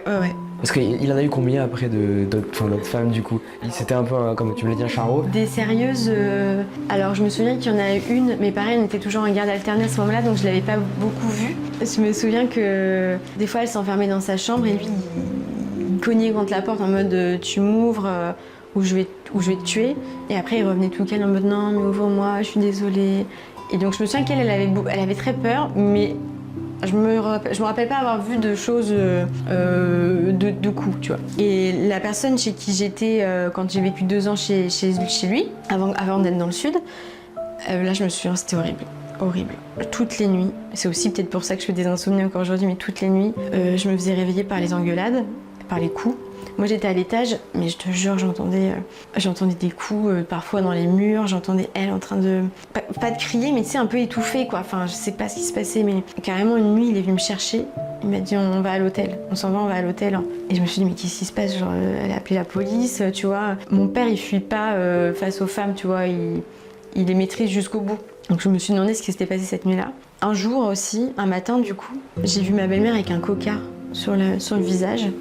Et je me suis dit, mais là, ses amis vont lui demander, tu vois, il va se passer quelque chose. Et en fait, non, elle est allée voir le médecin en disant qu'elle s'était pris une porte. Mais une porte dans la nuit, je crois pas. Et moi, j'avais entendu les engueulades, pareil. Et pareil, il avait des relations sexuelles forcées aussi avec ses compagnes. Ma mère me racontait parfois, quand il était énervé contre elle, il lui disait pas tout de suite. Ce qu'il faisait, c'est qu'il posait un jour de congé avec elle dans l'appartement, il l'enfermait, il l'a violée. Genre, elle m'a dit une fois... il a fermé la porte. Il m'a dit, tu sais, la dernière fois quand t'as dit ça devant mes potes, alors qu'elle avait rien dit, tu vois, en gros, je vais te le faire payer. Et un jour, ma mère m'a dit, il m'a violée par derrière, quoi. Et elle m'a dit, j'ai dû prendre des tonnes de médicaments après pour pas avoir mal, tu vois. Et c'était que des trucs comme ça. Et il faisait ça aussi avec ma fameuse belle-mère, là, où des fois j'entendais que c'était forcé, et même vis-à-vis de moi, il savait que j'étais dans la maison et il laissait la porte ouverte. Je pense qu'il kiffait ça aussi, enfin je sais pas. Ah, il fallait que tu entendes qu'il y ait des rapports... Ouais, parce que elle faisait pas de bruit, mais lui il faisait toujours max de bruit, tu vois. Enfin, je me souviens, ça me dégoûtait. Et je l'ai pas dit tout à l'heure d'ailleurs, mais ce qu'il faisait... Ah, c'est pareil, ça me dégoûte. Ce qu'il faisait aussi des fois, c'est que le matin, souvent, le week-end, genre il avait une relation sexuelle avec ma belle-mère. J'entendais en fait parce qu'il laissait la porte ouverte et il savait, enfin c'était un peu tard, il savait que j'allais descendre pour prendre mon petit déj. Mais moi quand j'entendais ça, je remontais, j'attendais, tu vois. Je faisais pas de bruit dans les escaliers pour pas que voilà. Je remontais et en fait après il m'appelait pour me dire descends, on prend le petit déj. Il me faisait la bise alors qu'il était tout transpirant encore, enfin bref dégueulasse. Après il allait se recoucher Et il m'a appelé, il me dit Sam, j'ai pas eu mon bisou du matin. Et j'étais en mode bah aussi, tu viens de me faire la bise, tu vois. Et chaque fois c'était pareil, il me fait non mais on n'a pas fait un câlin du matin. Ma belle-mère a préparé le petit déj. Moi j'allais le voir dans la chambre, tu vois. Et du coup il me mettait sous la couette, il me faisait un bisou, un câlin. Et à chaque fois il me mettait en position cuillère. Et je sentais son sexe dur, pas dans mon dos, sur mes fesses quoi. Donc déjà il était à poil dans le lit, enfin non mais... C'est dur en vrai à imaginer. Ouais. Mais même moi quand je le raconte, un père faire ça, tu vois. J'ai l'impression que je l'ai pas vécu, tu vois. C'est horrible parce que... C'est horrible, j'ai l'impression que je l'ai pas vécu quand je le raconte. Je crois que j'étais tellement détachée, je sais pas. C'est trop bizarre. En plus, t'as vécu ça tout seul en fait, tout ça tout seul. Tout ça, j'en parlais pas à ma mère parce que bon bah déjà je la voyais plus. Et même tu sais le truc de mon cousin ou le truc du massage et tout, tu vois. Je me souviens de pas l'avoir dit parce que ma mère, j'avais l'impression qu'elle me détestait tellement que je me suis dit limite elle va le balancer à mon père et après je vais m'en prendre une, tu vois. Donc en fait, j'ai jamais pu me confier à quelqu'un. Alors maintenant, on va parler de ton père qui a dépouillé du coup ton grand-père de son argent. Et il a fini aussi par le tuer en lui forçant de faire une opération médicale à laquelle du coup il n'avait pas de chance de survivre. Est-ce que tu veux nous raconter un peu cette histoire? Voilà, quand cela s'est produit et comment tu vas l'apprendre, etc. Ouais. Donc du coup, donc mon papy, c'est quelqu'un, comme je te disais tout à l'heure quand on a pris un café, c'est genre le papy à l'ancienne. Le bûcheron un peu. Le bûcheron, tu sais, il croit pas, genre il est jamais allé chez le médecin. Pour lui, ça n'existe pas, c'est dans la tête. Tu te soignes avec du thé, tu vois. Genre. Ah bah c'est une technique aussi. Voilà, c'est une technique, mais bon. Et mon père, faut savoir que ça soit avec moi aussi, il l'a fait, tu vois. Il m'a pris pas mal d'argent. Avec mes belles-mères avant, c'est pareil. En fait, il leur prend toutes les économies. Je sais pas, il arrive à manipuler pour que tu lui donnes tout, tu vois. De toute façon, il t'isole de ta famille. Après, il te prend tout ton argent. Et en fait, après, tu te rends compte trop tard. Et mon papy, il vivait dans un petit appart. Il était bien tout seul. Il venait tous les dimanches manger avec mon père, voilà, pour voir ses petits-enfants aussi. Mais il était très faible, tu vois. Il était malade, il faisait plus que son âge, tu vois, il était attaqué par le temps. Et moi, j'ai des souvenirs où mon père, en repas de famille, lui mettait des pressions de fou. Genre, il est pareil, il l'insultait, il faisait culpabiliser en mode si tu me donnes pas 5 000 € là, maintenant, tes petites filles, elles pourront plus, en parlant de mes demi-sœurs du coup, elles pourront plus être nourries ou j'en sais rien, je sais même plus ce qu'il disait, tu vois, mais des trucs comme ça. Mon grand-père, il connaissait son fils, donc il cédait pas. Et en fait, il a cédé 2-3 fois, comment, je ne sais plus. Mais je sais même pas comment ça s'est passé au final, mais je sais que mon père lui a pris vraiment tout son argent. Je sais même pas combien il lui a pris, mais ça devait être monstrueux, quoi. Parce qu'après, on en a parlé avec mon oncle, donc le frère de mon père, qui est lui totalement gentil. Franchement, c'est la seule famille que j'adore, quoi. Enfin, ils sont sains, mais heureusement. Et encore, ça fait un an que je les vois, tu vois. Mais je suis soulagée. Ouais, c'est déjà bien. Le temps aussi fait les choses. Mais je suis soulagée de les connaître maintenant. Donc bref, mon père a dépouillé mon papy de tout son argent. Et ensuite, mon papy est tombé malade, cancer du sang. Voilà. Mon père l'a emmené à l'hôpital en disant au corps médical, vous devez le garder, il est très malade, en mettant vraiment la pression, tu vois. Vu que mon papy était très malade, ils l'ont gardé, mais mon grand-père voulait pas. On s'appelait tous les jours avec mon papy, on se racontait un peu tout, tu vois.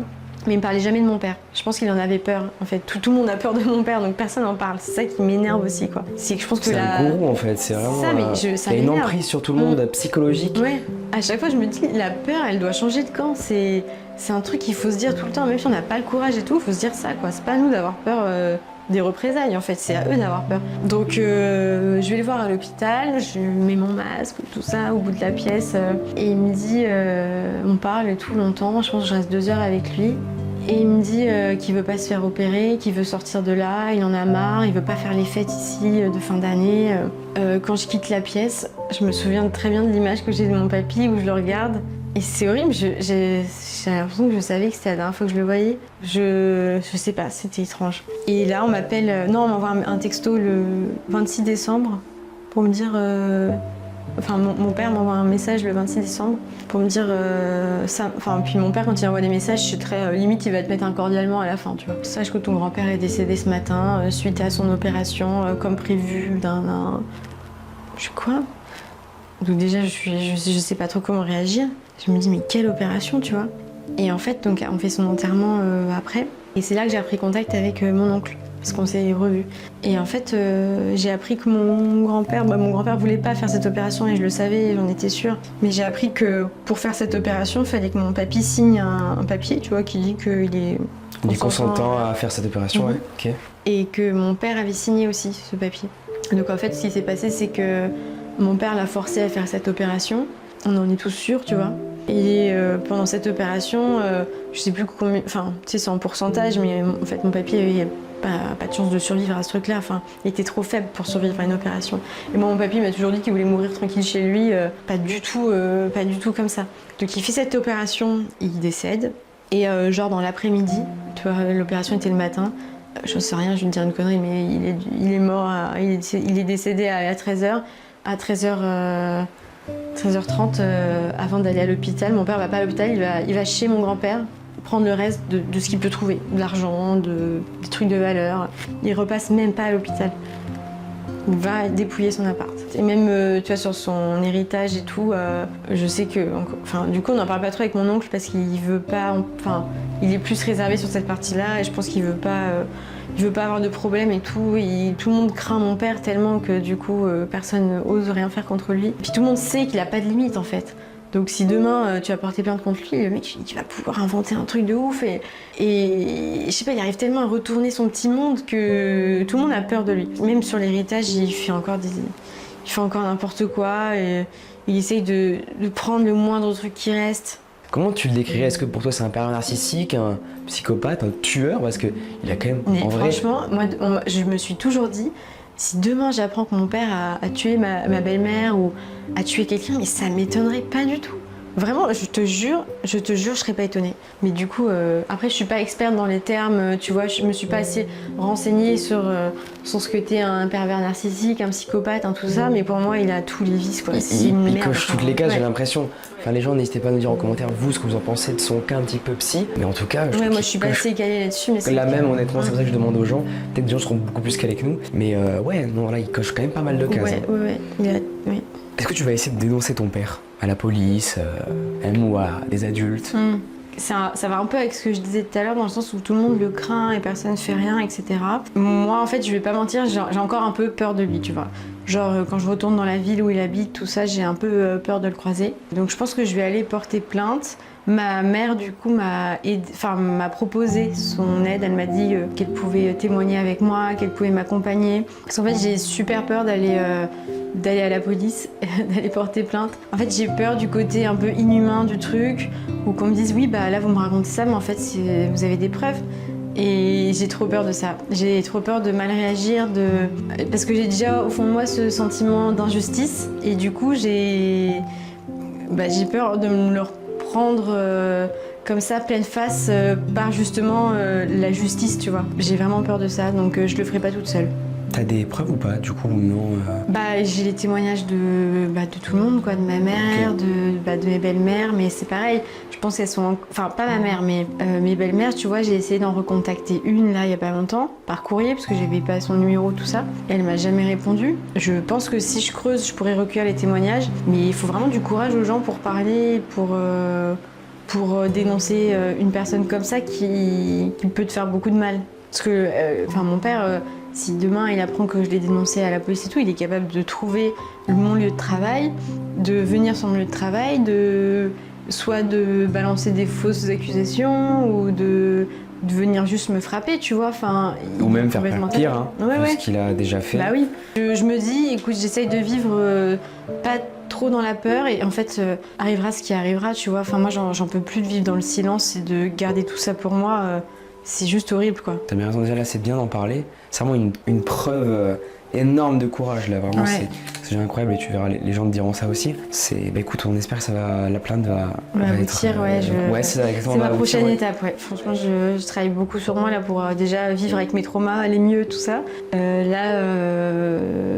Je prends la parole et c'est vrai que la prochaine étape, ça serait bien que j'aille porter plainte, ou déposer quoi. Plainte. Et tu viendras au courant comme ça. Ouais, de la suite, ouais, c'est ça. Après, les process sont longs, j'ai l'impression aussi. Avec la justice, française, c'est hyper long, ouais. Mais bon, déjà si je le fais, franchement, je serais trop fière de moi, quoi. Je me dirais, ça m'enlèverait un poids sur les épaules, quoi. Je me dirais, c'est bon, j'en ai été capable. T'as gagné, quoi. Ouais. Ouais. Donc ton père, non, j'avais posé justement cette question-là, qui va avec la première. Est-ce que du coup ton père a été condamné pour ces faits-là? J'imagine que non. Non. Par contre, là en ce moment, en fait j'ai entendu mon frère m'a dit ça parce que du coup mon frère a plus de contact avec lui et je l'ai revu il y a pas longtemps. Mon frère, pareil, on s'était pas parlé pendant méga longtemps et là on s'est revu genre la semaine dernière. C'était trop étrange, mais bon voilà. Et il m'a dit qu'il y avait une assistante sociale qui était passée chez lui pour violence contre ma demi-sœur, qui est genre en 6e quoi. Enfin, je sais pas si du coup elle a eu des bleus sur le corps et du coup ça s'est vu, mais en fait ça m'a, du coup j'ai trop la haine, tu vois. Je me dis c'est pas possible qu'il continue à vivre comme ça. C'est un véritable monstre de film là, c'est terrible. Mais donc il a pas été condamné et ça m'énerve. Genre, tu sais, c'est les trucs où tu te dis c'est pas possible quoi, que le mec soit encore sans problème. Tu te demandes comment c'est possible. À quel âge tu vas commencer à avoir tes premières relations amoureuses? Alors je rencontre mon premier copain quand j'ai 17. En tout cas c'est l'année où je vais sur ma terminale. Donc là à ce moment-là je suis dans le sud. Ce copain je le rencontre en vacances parce que du coup je suis partie avec ma meilleure amie. Les parents de ma meilleure amie m'ont invitée en vacances parce que mes parents voilà, ils s'occupaient pas de moi. Et là je rencontre ce mec. Donc c'était un peu le beau gosse du truc, le mec trop sympa. Et en fait moi je m'en foutais complet et du coup on a commencé à parler, tout ça, il s'est intéressé à moi. Et moi je me suis dit mais waouh, genre c'est possible que quelqu'un soit gentil comme ça avec moi, qu'on me trouve belle, qu'on me drague et tout. Pour moi c'était un truc de fou, tu vois, parce que je te dis, à chaque fois mon père il me faisait des remarques sur mon physique, sur mon poids, sur tout. Et du coup j'étais super flattée. Et j'ai commencé à voir ce garçon, en fait on est sortis ensemble presque 1 an. Et du coup je l'ai vu, en fait au bout de 4 mois, je l'ai présenté à mon père. Qui a réagi comment? Qui a très très mal réagi. Au début, quand je l'ai présenté, il a pas mal réagi, ils se sont rencontrés. Mon copain était venu, mon ex-copain était venu 2 jours chez mon père. À Orléans, du coup on s'est retrouvés à Orléans. Et mon père, tranquille, ah oui, super, t'es super sympa, machin, fais attention, c'est ma fille, nanana, genre le père protecteur, tu sais, genre. Pas tellement, ouais. Non mais quand je te dis que vraiment les apparences... sont trompeuses, c'est le cas de le dire là. Ouais. Et en fait le jour où donc ce copain est reparti faire les fêtes de famille chez lui, donc à Paris, mais vraiment il a passé le pas de la porte. Mon père, pareil, j'ai vu son visage changer. Et là, moi, je suis restée 2 jours à subir des coups, des insultes. Mais quand je dis des insultes, c'était des trucs du style t'es vraiment qu'une pute, à aller, je vais pas dire les termes, mais aller avec des mecs, avoir des relations sexuelles. En gros, c'était ça, mais tu vois, dit en mode insulte. T'es qu'une traînée, j'ai envie de te cracher dessus, puis après, il me crachait dessus. Il me mettait des coups de pied dans le ventre, des coups de poing. Et il y a une scène qui était horrible pour moi, c'est que la violence physique, en fait, c'est triste, mais je la supporte. C'est physique, tu vois. Les bleus, ça disparaît, entre guillemets, on va dire. Mais les scènes comme ça, tristes, tu les retiens. Et en fait, j'étais par terre, donc à me prendre des coups de pied dans le ventre. Et je vois ma sœur passer, même ma demi-sœur passer dans le couloir à 4 pattes. Elle faisait du 4 pattes à cet âge-là. Et elle me regarde, genre, et elle pleure. Et lui, il arrêtait pas de me frapper, quoi. Et moi, la première chose que j'ai pensé, c'est de me dire, mais ferme la porte pour pas qu'elle voie, tu vois. Enfin, j'avais pas envie. Je me suis dit, mais la pauvre, elle va vivre dans ce milieu-là, elle aussi, tu vois. Et après, il va me dire, tu sais, moi, je contribue à tes besoins, je te donne de l'argent, je te donne tout ça, alors qu'il faisait rien, tu vois. Tu pars avec ce mec, tu peux plus compter sur moi. Et moi, dans ma tête, je me suis dit, mais en fait, je compte pas sur toi depuis le début. T'es juste violent, t'es juste dégueulasse avec moi. Ma mère, c'est pareil, je compte sur aucun de mes parents. Donc je l'ai regardé dans les yeux, je lui ai dit, mais c'est lui, en fait. Et là, il m'a mise dehors à Noël. Donc là, il te vire de ta maison. Il vire de la maison. Je me retrouve dans le froid avec ma petite valise. Et là, j'appelle ce copain et je lui dis, il m'a mise dehors. Il me dit, non, mais viens chez moi, viens chez ma famille. C'était à Orléans, donc je prends le train, je vais à Paris. Donc là, tu te dis, oh, le bonheur, je vais vivre avec mon copain. Puis je me dis, mais après, j'étais quand même gênée de me dire, je vais passer les fêtes chez sa famille. C'est gênant, tu vois. Mais j'étais tellement soulagée de me dire, punaise, je suis enfin débarrassée de lui, quoi. Et donc, je passe les fêtes là-bas. Sa famille super accueillante, super chaleureuse avec moi. Lui, c'est toujours l'amour fou. Vraiment, il est trop gentil, ça se passe trop bien. Après les fêtes, moi, je repars à Nîmes. Lui, il reste à Paris. Donc à Nîmes où tu as ton appartement où ton père là, j'étais à l'internat. loyer. Ouais. En fait, l'année où mon père me payait un loyer en appartement, c'était la première année. Et ensuite, il a dit que c'était trop cher. Donc, il m'a mis en internat la deuxième année. Sauf que l'internat, c'était du lundi au vendredi. Et tous les week-ends, j'étais dehors. J'étais pas à la rue parce qu'en fait, vu que j'avais fait ma première année, j'avais des copines et je leur avais expliqué. Je leur ai dit, mon père s'occupe pas de moi le week-end, j'ai pas d'argent pour me payer un hôtel. Est-ce que genre. On dirait que je viens de chez vous. Oh l'horreur. Horrible parce que je me sentais trop mal de demander, tu vois. Et à chaque fois, les parents de mes amis, mes copines m'ont hébergée tous les week-ends. Mais mon père savait pas où j'étais. Enfin, vraiment, je lui aurais dit, je dors sous les ponts, il m'aurait dit, c'est pas mon problème. Donc, je me suis débrouillée comme ça 1 an.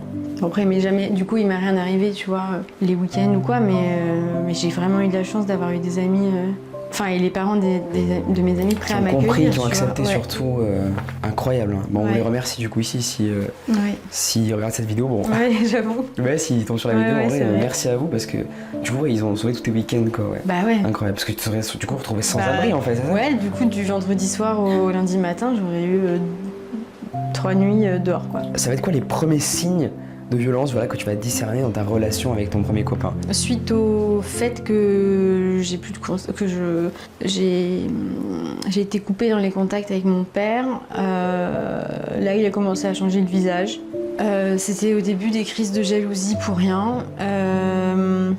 C'était du chantage affectif, Et en fait j'étais vachement dedans parce que déjà j'avais construit une relation sur les 4 premiers mois où on s'aimait de ouf, tu vois. Et donc du coup j'étais vachement attachée à lui.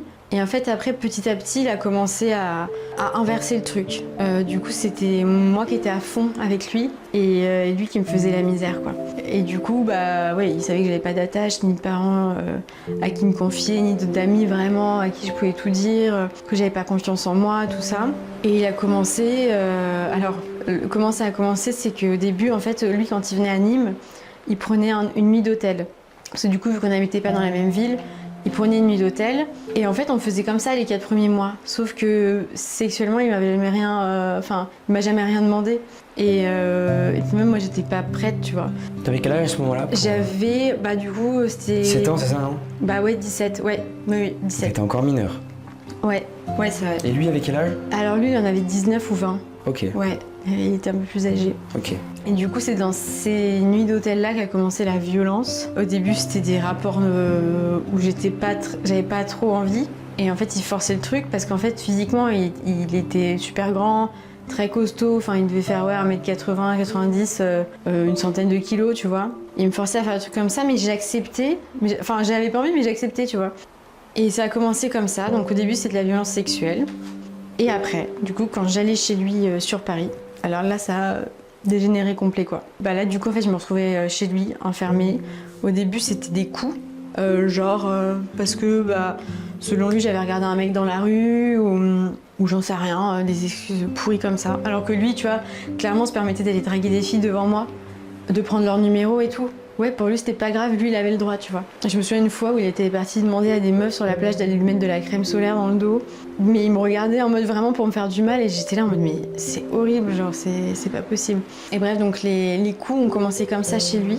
Et si je disais non à un truc, c'est pareil, je me prenais... Des fois, c'était des pincements, mais vraiment très forts. Du coup, j'avais des bleus, tu vois, mais ça faisait super mal. Ouais, il me pinçait. Tu sais, en mode... Pourquoi? Parce que ça le faisait rire, c'est ça? Ouais, tu sais, en mode je te pince sans te faire mal. Et en fait, je te regarde dans les yeux et j'appuie très fort, tu vois. Et là, t'as vraiment mal. Et donc, ça pouvait être des petits trucs comme ça. Et des fois, ça partait en vrille parce que j'osais répondre un peu. Et là, mais il se lâchait. Enfin, c'était des coups de poing, Enfin, je te disais tout à l'heure, aujourd'hui, j'ai 4 couronnes au niveau des dents. Mais tu m'as dit que t'as perdu des dents. Après, t'as fissuré des dents et tout. Ouais, ça, il m'a fissuré des dents. Ça, plus le fait que du coup, pendant 2 ans, même plus, j'avais pas d'argent pour aller... Enfin, mon père me donnait pas d'argent pour aller chez le dentiste, chez le médecin, tout ça. En plus, ça s'est infecté. Enfin, des trucs, franchement... Quand je revenais à l'internat, mes copines me disaient « Mais Sam, t'es couverte de bleu ». J'avais des bleus partout. J'avais des traces de morsures partout. J'étais couverte de bleu. Et moi, je me souviens qu'à ce moment-là, j'étais dans le déni. J'étais en mode « Mais non, c'est bon, ça se voit à peine. Il a pas fait exprès. Il s'est pas contrôlé. C'est bon, quoi, c'est pas grave ». Et jusqu'à une fois où, en fait, j'ai loupé les cours pendant 1 semaine. Parce qu'en fait, il m'a séquestrée chez lui à Paris. Pendant une semaine, je pouvais pas sortir de chez lui. Là, il t'a fait subir quoi du coup Là, du coup, c'était beaucoup de violences.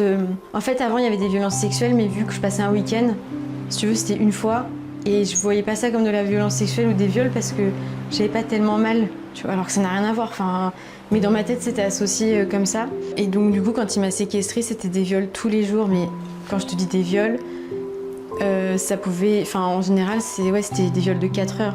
4 heures où il arrêtait pas, où j'avais mal, mais je saignais. Enfin, c'était. Enfin, je suis désolée, c'est super dégueulasse de te raconter des trucs comme ça. Mais je saignais. De montrer la violence aux gens, enfin, je veux dire, c'est la réalité Ouais, c'est la réalité, ouais. Mais c'est vachement cru du coup. Il me frappait en même temps qu'il me violait. Des fois, je perdais connaissance aussi. Comme je te dis, il me mordait partout, mais j'avais vraiment des bleus. Mais franchement, des endroits où tu peux te dire c'est pas possible d'avoir un bleu ici, tu vois. Mais ses parents, ils étaient là du coup, non? Ouais, en fait, ses parents vivaient là. Ils faisaient quoi? La journée, ils travaillaient. Et en fait, le soir, un soir par exemple, on s'est battu, mais non, il m'a frappé et moi je l'ai juste repoussé et je suis sortie de la pièce. En fait, j'ai attrapé la poignée de porte et j'ai fait comme ça pour sortir. Et là, j'ai vu sa mère me regarder d'un air terrorisé. Et lui m'a rattrapé par les cheveux ou par le cou, je sais plus. Et il a continué à me tabasser. Et je me suis dit, mais elle a rien fait, tu vois. Et en fait, j'étais tellement sous le choc du fait qu'elle, en fait, depuis le début, elle entendait, depuis le début, elle savait tout, mais elle avait peur. Et je me suis dit, mais comment elle peut pas m'aider, tu vois. Et elle m'aimait bien, enfin, je veux dire, elle m'appelait ma princesse, elle était là. Comme si je faisais partie de la famille, quoi. Mais je pense qu'elle avait super peur. En fait, à chaque fois, c'était des trucs du style, bah, tu rentres, tu m'attends nue dans cette position sexuelle pendant, je sais pas, ça pouvait être 1 heure. Si quand j'ouvre la porte, t'es pas comme ça, voilà, je savais ce qui allait se passer. Du coup. C'était position sexuelle ou position un peu, enfin, de truc de soumis, quoi. Genre, des fois. Il me demandait de l'attendre à 4 pattes par terre. Et genre lui, vraiment, il venait, et il posait sa bière, il mettait ses pieds, genre vraiment, il m'a détruit psychologiquement, quoi. C'était pour lui vraiment un objet, hein. C'est horrible de dire ça. Hein. Mais en fait, j'avais peur de mourir si jamais si jamais je n'allais pas... Enfin, si jamais j'acceptais pas le truc, il pouvait être tellement violent. La nuit, il me réveillait en m'étranglant. J'avais peur de dormir, tu vois, parce que je savais pas ce qu'il allait se passer. Je savais pas son état d'esprit. J'étais en hyper vigilance constante, tu vois. Et encore aujourd'hui, dès que je suis avec du monde, je suis toujours dans comment telle personne elle va réagir, quand machin, parce qu'en fait j'ai toujours peur d'une mauvaise réaction. Et bref, ouais, il me réveillait en m'étranglant, il me crachait dessus tout le temps, enfin, ouais, plusieurs fois, bon bah voilà, j'ai fini la tête, enfin, je saignais au niveau du nez, il m'a arraché des cheveux, enfin non mais franchement...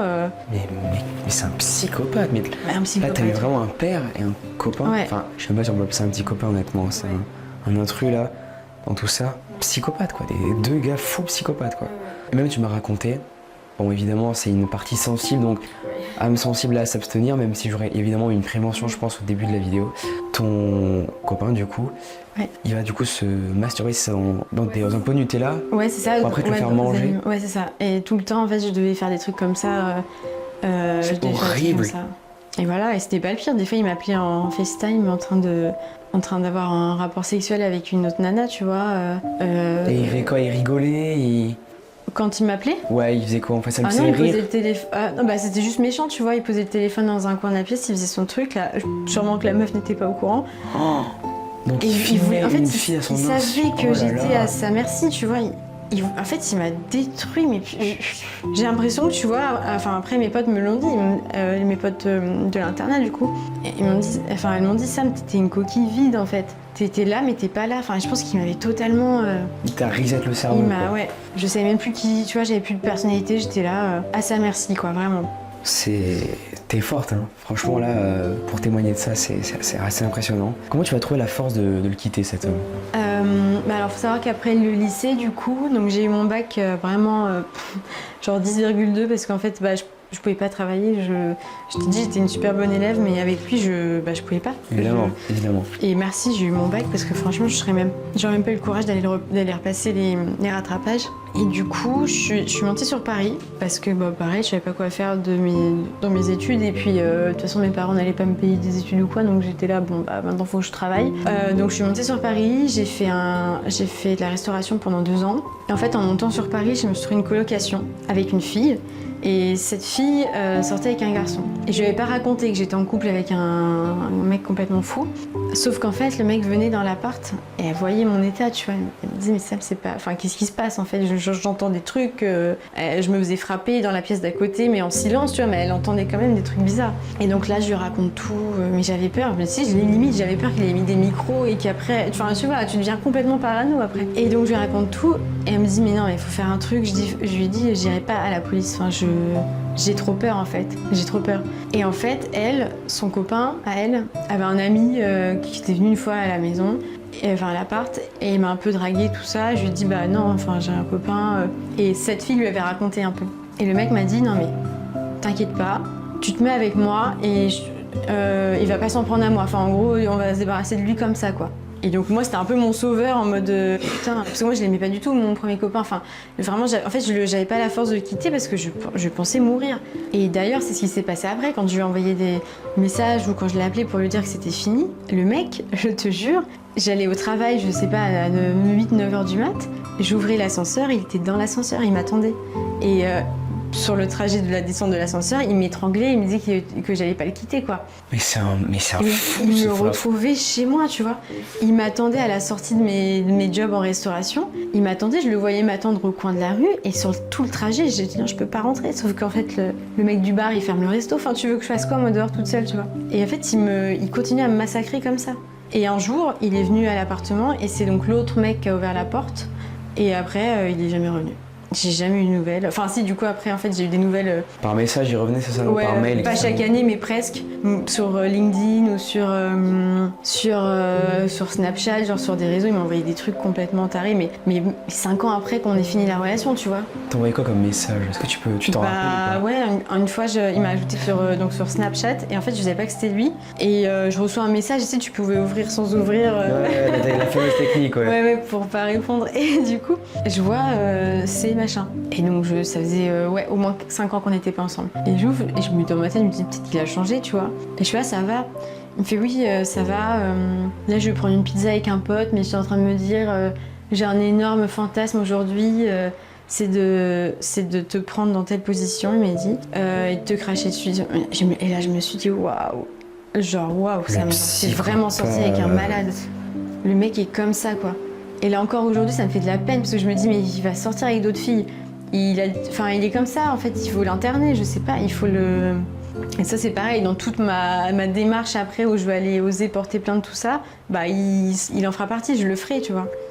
Ah tu vas aussi le balancer lui? Ah bah oui. C'est... oui. Ouais. Oui, il faut je pense pas aussi parce que lui est au même niveau que ton père en vrai de vrai. Ah oui. Ils sont tous les deux, mais je pense qu'ils t'ont fait tous les deux vivre la même horreur en vrai. Mais après, dans les schémas, tu vois, pour moi, l'amour c'était de la violence et... j'ai vu ça toute ma vie, toute mon enfance. Pour moi, les coups, ça faisait partie de l'amour que tu te donnais, tu vois. Et la femme était censée accepter ça. Enfin, ma mère l'a fait, mes belles-mères l'ont fait. Moi, un mec qui me frappait, c'était pas non plus... je me suis dit, c'est ok, tu vois. Mais parce que pour moi, c'était normal. J'ai vécu dedans toute petite, tu vois. On m'a jamais appris le respect. À se respecter soi-même, on m'a jamais appris ça, tu vois. As-tu après ça des relations positives? Après cette première expérience horrible quoi.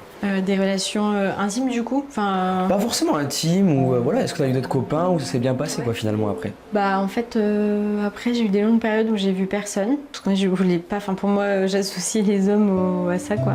La violence, ouais. maltraitant, c'est terrible. Ce fameux copain après qui m'a sauvée du premier. Lui du coup ça a donné quoi finalement ouais? En fait lui c'était plus de la violence psychologique. C'était des rapports non consentis de mon côté aussi tout le temps. C'est pas possible. Pendant presque 1 an, mais c'était moins pire que l'autre. Donc en fait, moins pire ça se dit pas, mais c'était moins pire que le premier. Donc en fait, pour moi c'était ok. Et un jour il m'a mis une droite, et en fait j'ai rien dit. Et le lendemain il est parti travailler, j'ai pris mes affaires, j'ai dit c'est bon, Mais il faut le balancer à lui aussi, tant qu'on y est en fait. Ouais c'est vrai, mais tu vois j'y pense même pas parce que je me dis c'est pas... Lui c'est le... Non c'est pas normal qu'un mec te foute une droite. Non mais bien sûr, je sais mais... Et même qu'un mec t'insulte, ou te rabaisse, c'est pas normal. Rien n'est normal, faudrait pas banaliser ça, faut vraiment le dire aux gens. Non, c'est pas normal, si quelqu'un vous frappe, que ce soit un garçon, une femme, n'importe qui, même si vous êtes un homme et que vous vivez ça, c'est votre femme qui vous frappe, ça n'a aucun... C'est pas du tout bon, quoi.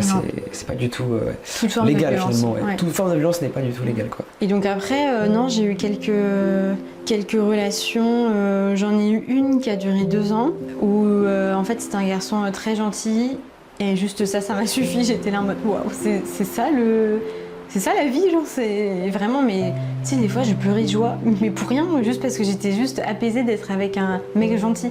C'est incroyable. Sauf qu'avec le temps, je me suis rendu compte qu'on n'avait pas les mêmes ambitions de vie, etc. Et donc on s'est séparés. Et après, j'ai eu 2 autres petites relations, mais pareil, les mecs me respectaient pas. Du coup, j'ai arrêté. Mais je te cache pas que c'est très dur d'avoir une relation aujourd'hui avec quelqu'un, que ça soit sur le fait d'accorder sa confiance. Puis je suis parano en fait, je me dis je suis parano pour tout maintenant. Donc j'ai beaucoup de mal là-dessus, et même le contact physique, c'est super dur, quoi. Enfin, du coup, les personnes victimes de violences, de viols, etc. le savent. Quand on a vécu ça, ton corps, pour avoir des relations sexuelles après, c'est compliqué. Est-ce que tu t'imagines en fait tes anciens partenaires? En fait, ton corps se contracte, et quand t'as une relation sexuelle, par exemple, quand t'es une fille, tu vas avoir super mal. Tu vas même saigner tout le temps, alors qu'en fait, tu sais pas pourquoi. Mais c'est ton corps qui réagit. Et t'as le trauma le traumatisme, tu l'as dans la tête, dans ta manière de faire, mais ton corps aussi réagit au trauma. C'est compliqué. En fait, je te souhaite vraiment de trouver l'homme idéal, vraiment qui te corresponde dans tout et qui n'est pas violent. Oui, vraiment, toute forme de violence, c'est pour vrai, là, j'en rêve pour toi, sincèrement. Moi aussi. Vraiment, j'en rêve pour toi. Je rêve que tu m'envoies un message un jour. Je me dis, Léo, c'est bon. Juste, c'est bon. Je comprendrai. C'est le mot de code. Tu m'enverras juste, c'est bon. Je comprendrai, ok. J'espère. Donc, pour recontextualiser aux gens, tu as vécu du coup les attentats du Bataclan en étant serveur dans un bar à côté. Est-ce que tu peux nous raconter un petit peu cette période, du moins cette soirée qui a marqué ta vie, Tu t'en souviens encore Voilà, le commencement jusqu'à la fin de cette dramatique soirée, est-ce que tu peux nous raconter un petit peu? Alors, je me souviens, je travaillais donc dans un bar à côté de République, du coup. Pour ceux qui connaissent un peu, c'est à côté du Bataclan. Et je me souviens, le bar avait été réservé pour un anniversaire. En fait, c'est un groupe de copains qui avait réservé pour privatiser un peu l'espace du restaurant, voilà. Et la terrasse, c'était pour les gens qui n'avaient pas réservé. L'intérieur était réservé. Et là, il y a un espèce de mouvement de foule. Mais enfin, quand je te dis c'est un énorme mouvement de foule. Tu vois des gens courir dans le même sens, tu vois. Mais au point où ils te renversent la terrasse. Et franchement, des terrasses, tu sais, les tables de terrasse, elles sont super lourdes. Enfin, pour les bouger, faut y aller. Donc le truc totalement retourné, les gens qui crient barricadez-vous, ça tire et tout. Alors moi, tétanisée, je suis là, je peux plus bouger. Qu'est-ce qui se passe, quoi? Le mec qui avait le bar à ce moment-là comprend pas trop, mais il est là en mode qui veut rester, qui sort. Donc, parce qu'en fait, on allait fermer les rideaux en métal, enfin en ferraille. Donc, t'as quelques personnes qui sont restées avec nous, mais la majorité sont parties. Et là, on s'est barricadés. Et en fait, je sais plus si c'est sur le téléphone ou quoi, mais on a eu une alerte. Du coup, attentat, machin, sortez pas de chez vous, voilà. Et donc moi, pareil, j'étais là, je savais pas quoi faire, j'étais en mode je peux plus bouger. Et en fait, ce qu'on a fait, c'est que derrière le bar, il y avait une espèce de trappe en dessous pour aller dans la cave où on rangeait tous les alcools, tout ça. Donc on est allé là, et là on entend, c'est horrible, ça passe du mouvement de foule à un vide total. T'entends pas un bruit. Dans les rues? Dans les rues, t'entends plus un bruit. C'est horrible. Et t'as des frissons et tout, tu te dis mais qu'est-ce qui se passe? À tout moment, il y a un coup de feu qui part. Et là, t'entends des sirènes. T'entends des sirènes. Et là, on se regarde tous et tout. Moi, je me souviens, à ce moment-là, je m'étais dit ça me pleure pas. Parce que je pleure jamais, en fait. Et là, j'avais envie de pleurer. Et je me suis dit non, sois forte, parce que là, on était 5, tu vois, dans le bar à tout casser. Et j'étais là, mais tu pleures pas parce que on doit tous se soutenir en fait là. Ça c'est fort d'avoir cette. Ah mais j'étais là, mais ça me restait là à travers la gorge et tout, et je pouvais pas parler. Et j'avais juste peur qu'on tire sur le truc, quoi. Donc de là, mon patron ouvre une bouteille de whisky, tu vois. Ok, donc lui il s'est mis bien. Lui il s'est dit là c'est trop chaud, là faut boire un verre là, sinon il allait péter un câble, quoi. Du coup je bois du whisky, mais alors moi je bois jamais ça, donc c'est bon, je bois. Je trempe mes lèvres 3 fois, je suis en mode ok c'est bon, on va se calmer. Et en fait on est resté comme ça toute la nuit. Jusqu'à Jusqu'à... T'as arrivé de la police? Mais non, même pas. En fait, on n'avait pas de nouvelles, on savait pas quoi faire. Pareil, en fait, il y avait zéro bruit dans tout Paris. Et à un moment, on s'est dit... En fait, on était avec le comptable du resto qui avait une voiture. Et il nous a dit, attendez, je vous ramène chez vous. Mais c'était horrible parce que du coup, on a ouvert le truc. On était là, on a regardé. Mais un truc de mort-vivant, quoi. Il y avait personne. La voiture, elle était vraiment garée à côté. On va à la voiture. Et là, on est les seuls dans Paris en voiture. Enfin, Ah ouais. Il y avait personne. Un film de zombies, quoi, comme dans les apocalypses zombies. Mais vraiment, ça faisait trop flipper. Donc je rentre chez moi. Je sais même pas si je dors ou quoi. Honnêtement, je m'en rappelle plus. Le seul truc que je me rappelle, c'est que le lendemain, j'arrivais plus à bouger. J'étais paralysée du dos. En fait, pour te dire, je pouvais même pas faire mes lacets. Mon dos s'était bloqué. J'avais tellement eu un choc que pendant une semaine, je sais même pas ce qui était bloqué. Enfin, physiquement, je suis pas assez calée pour te dire, mais j'arrivais plus à bouger. Ouais, je pense que c'est un réflexe de ton corps dû au traumatisme. Ouais, je pense qu'il y a eu une espèce de choc. Et c'était horrible parce que du coup, vu qu'on était un restaurant à côté, on connaissait beaucoup de clients du coup qui ont vécu ça encore de plus près. T'en as une qui était dans la foule. Elle s'est cachée sous les cordes du coup pour survivre. Elle a fait partie de ces gens-là. Et en fait, c'était une meuf totalement... Enfin, elle est toujours très sympa et tout, mais tu la vois aujourd'hui, il y a un truc qui s'est cassé chez elle, tu vois. Elle est ailleurs. Enfin, t'as l'impression que t'as un boulon qui a sauté. T'as un mec, pareil, on le connaissait. Lui, je sais pas où il était exactement, mais il était aussi très proche du truc. Alors lui, il est parti vivre dans un autre pays, tu vois. Du jour au lendemain, il s'est dit, je ne vis plus à Paris, c'est horrible. Moi, après ce truc au dos, tu vois, il n'y a rien eu, mais en fait, maintenant moins, mais à une période de putain, dès que je prenais le métro, j'étais là, putain, ça se trouve, il y a un mec qui va tirer, il y a une bombe, il y a un truc, c'est horrible. Dès que t'es dans des lieux, même aujourd'hui, j'y pense, tu vois, je suis là. Bon, après, je pense que tout le monde, je sais pas à quel degré il y pense, mais. C'est moi, tu vois, hier, concert de Big Flo et Oli, tu vois, j'ai pensé, je me suis dit, là, imagine, il y a un mec qui est passé à la sécu et qui a une bombe, tu vois, ça fait peur en vrai. Ouais, tu penses. À tout moment, il peut tuer tout le monde là et. Mais c'est ça. Okay. Puis ça m'a fait tellement mal au cœur, peut-être pas le lendemain, mais le surlendemain, d'aller place de la République et de voir toutes les bougies allumées, toutes les personnes décédées, ouais, malheureusement, ouais. Ah, j'ai eu un truc, franchement, ça m'a. Je me suis dit, Sam, t'es pas dessus, quoi. Franchement, t'es pas dessus. On envoie toutes nos condoléances évidemment aux familles des victimes. Il ressemblait à quoi tes journées après ça? Tu faisais quoi en fait? Est-ce que t'as directement après ça travaillé? Est-ce que ton patron t'a directement appelé? Bon allez, on s'y remet vite. Ouais, je crois qu'on était fermés le lendemain et après on est direct, parti, ouais. Pour oublier un peu ça. Mais en fait, moi j'ai tellement habitué à être en mode robot, tu vois. Focus, couper des émotions avec tout ce que j'ai vécu déjà avant, que j'étais là en mode ok. Je pouvais pas bouger mon dos, mais j'étais en mode je faisais de mon mieux, quoi. Enfin. En parlant de patron, là, tu vas me parler de ton patron. Alors on va parler de lui du coup. C'est pas celui-là qui t'a fait des actes horribles. Tu vas me raconter du coup par mail, comme je l'ai dit au début, que ton ancien patron, du coup pas lui, t'a violé. Ouais. Voilà. Est-ce que tu peux nous parler de cet incident, voilà, si t'en as envie, comme d'habitude. Je te force à rien, évidemment. Bien sûr, bien sûr. Voilà, si t'as envie d'en parler, voilà, nous raconter un petit peu comment ça s'est passé, dans quel contexte, quand. Voilà. Ouais. Bah en fait, après ce bar-là, je crois que c'était pendant l'Euro 2016. Alors je suis pas donc ça date, fan de foot et tout, mais je crois que c'était l'Euro 2016. Ouais, c'est ça, c'est 2016. Il y a la Coupe du Monde 2018. Non, c'était 2016. 2016 ? Oui, c'est ça, 2016. En fait, j'ai travaillé dans un autre bar un peu plus touristique, parce que du coup, ça tipsait plus. Donc, je travaille dans un autre bar. Et là, ambiance, voilà, c'est un bar.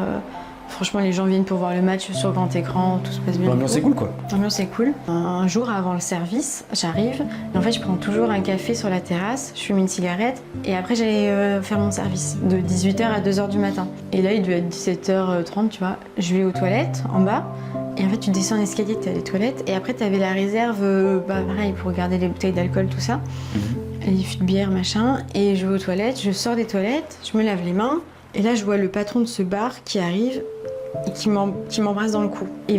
En fait, juste de le redire, ça me dégoûte. Tu sais, j'ai une gêne là. Et bref, il m'embrasse dans le cou.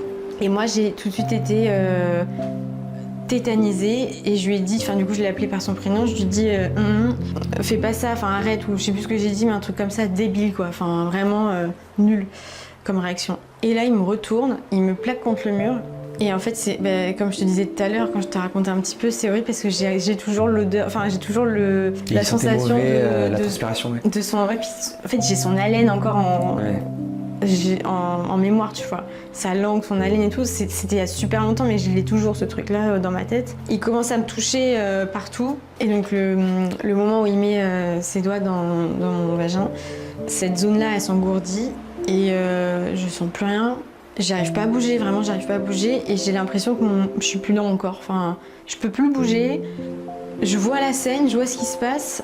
Je le vois lui agir sur moi, mais j'ai l'impression que genre c'est comme si t'avais mis off sur mon corps, faire, tu vois, quoi. je peux rien faire. Bouger, quoi. C'est horrible comment je vais le dire et je suis désolée dans mes mots, mais c'est que je sais pas comment le dire, ça me dégoûte trop, mais il fait ce qu'il fait, quoi, il me viole, quoi. Donc voilà, il me viole. Encore une fois, je ne sens rien.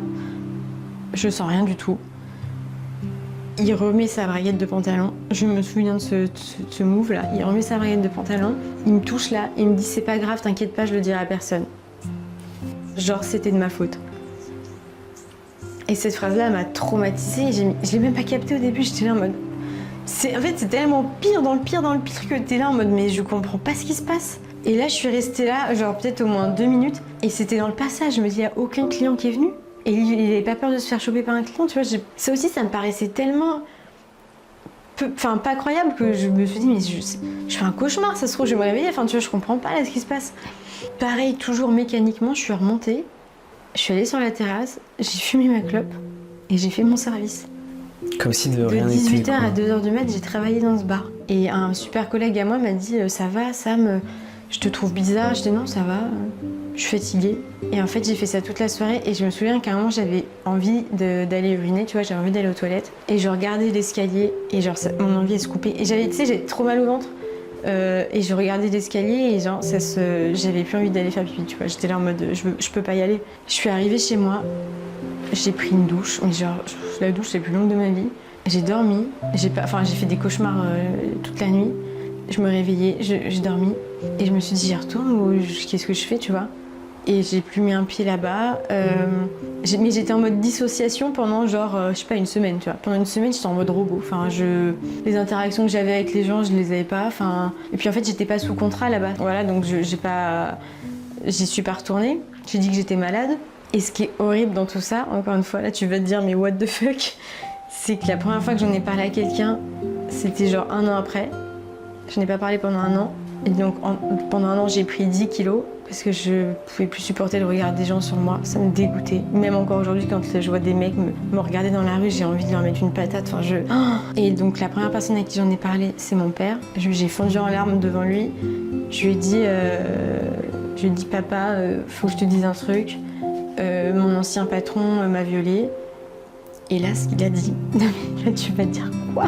Donc j'étais en larmes comme ça, je lui avoue ça. Et là, il me dit, je t'avais dit de rester avec moi. Et là, je suis là en mode, quoi?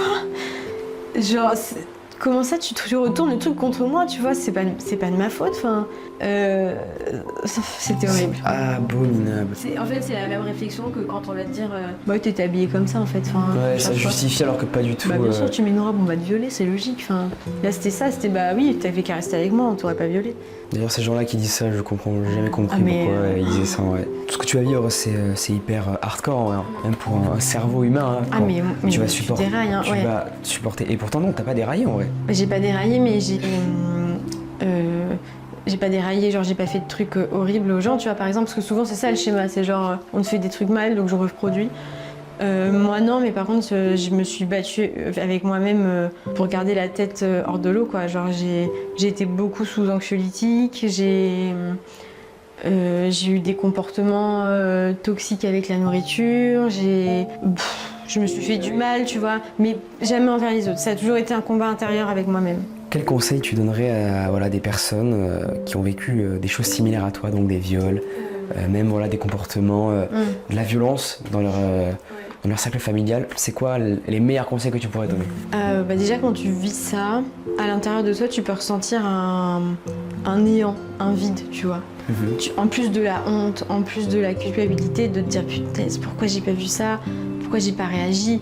Il y a tout un truc qui se mélange dans ton corps et dans ta tête. Et là, à ce moment-là, il faut pas se renfermer. Par contre, je ne conseille pas d'en parler à tout le monde non plus parce que mais pourquoi tu l'as pas quitté, il t'a frappé, mais quitte-le, enfin t'es bête ou quoi. Et en fait quand tu vis pas ça, tu peux pas comprendre. Donc il faut cibler les personnes assez matures et assez à même de comprendre ces sujets-là. Raconter ce que toi tu veux raconter aussi. Raconter, ça veut pas dire forcément tout raconter, tu vois. Tu peux raconter déjà un petit peu. Mais en tout cas, il faut sortir, il faut pas laisser toutes ces émotions-là, la honte, la culpabilité, le vide, le mal-être, tout ça, il faut pas le laisser pourrir en toi, tu vois. Il faut parler avec des gens, et même si la première personne, tu vas dire, punaise, elle a eu une réaction nulle, bah tu parleras à la deuxième, à la troisième, à la 10e, à la 20e, il y en aura une dans tout l'eau qui va t'aider, tu vois. Mais il faut pas lâcher, il faut toujours avoir du courage. T'aimerais, toi, intervenir dans des écoles, dans des établissements pour sensibiliser les gens, pour leur raconter ton histoire, même s'ils ont des questions, si même des personnes ont vécu des choses comme ça dans la salle, les aider. T'aimerais faire ça toi ou ça te plairait? Enfin plairait, je veux dire, les aider finalement. Mais en fait oui, parce que comme je disais, en fait, tu te dis j'ai vécu tout ça, là j'en parle, mais en fait de tout ça, de toute cette pas de haine, mais de toute cette haine, tristesse, machin qui s'est mélangée en toi, t'as envie d'en faire une force, tu vois. Donc du coup, t'as envie d'aider les gens qui vivent ça, t'as envie d'aider dans la reconstruction de gens qui ont vécu ça ou qui vivent ça. En fait, je sais pas, t'as plein de gens aujourd'hui qui sont dans ces schémas-là et des fois, elles s'en rendent même pas compte. Enfin, je dis elles s'en rendent parce que souvent c'est des... Enfin aussi, que ce soit homme ou femme, pardon, les deux, t'as des gens qui vivent ça et qui sont dans le déni total. Et en fait, moi, j'ai envie d'aider que ce soit les enfants qui se font battre par leurs parents, qui vivent de l'inceste, les hommes ou les femmes qui se font frapper, qui se font violer. Et avant de venir te voir, du coup, j'avais pas conscience que juste témoigner, ça pouvait aider, en fait. Tu verras là, en vrai, cette vidéo va du coup faire peut-être des vues, hein, je ne sais combien, mais bon, ça va faire en tout cas des vues. Et oui, parmi ces personnes-là, il y aura forcément des gens qui auront vécu peut-être 1% de ce que tu as vécu toi, ou 2, ou même plus peut-être, et qui se retrouveront en toi et qui seront aidés. Toi, tu m'as dit que t'aimais bien écouter des trucs sur le développement personnel. Ouais. Voilà, c'est pareil pour ces gens, tu vois. Imagine-toi qu'ils vont t'écouter, ils vont faire putain, mais je suis pareil qu'elle. Et en fait, ouais, c'est possible comme de se reconstruire. Il y a vraiment une lueur d'espoir chez les gens. Là, tu vas créer vraiment un vrai truc cool, je pense.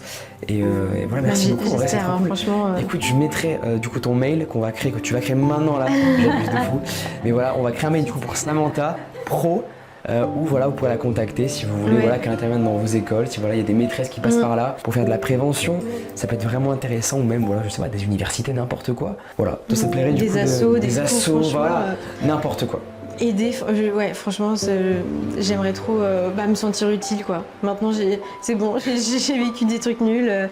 Maintenant j'ai envie de me sentir utile, voilà. Merci Samantha, full bienveillance en commentaire, je vous connais, vous êtes incroyable, mais voilà, je tiens quand même à le préciser parce qu'on sait jamais, tu vois, voilà, soyez pas trop brusques en commentaire, comprenez voilà, son témoignage, etc.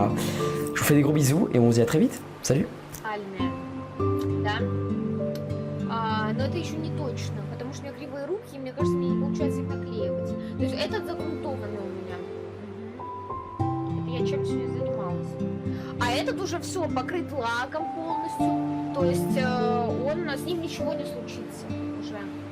Вот. Он вот такой вот, ребят, сексуальный, красивый, да. И вот здесь тоже прокрашенный, ну вот там внутри. Короче, все, я уже буду в свою комнату горшочек ставить. Мне слышится, он красивый. Это не такая уж его пизда, да, ребят? Криворука. Не, ну нормально, правда. Да. Поперла реклама с белыми списками даже... кстати! А не хотите в папку поиграть? Мне что-то так захотелось сегодня. Или Fortnite. Да иди ты в жопу, багер. А ты никогда ничего не... Понимаешь, я твои слова не воспринимаю всерьез, потому что ты никогда не скажешь, вот честно, да, например, Оль, вот это реально классно получилось. Вот ты везде меня хуесосишь, поэтому я не испытываю вот тебе никаких чувств, понимаешь? Ребят, игрушка, кстати, Полусика тоже приготовилась. Видите, я сделала вот из этого пластилина. А что пару раз было нормально, бля, по-моему, ей пизда. А что пару раз? Ты даже в святой праздник моей Пасхи, понимаешь, опрокинул.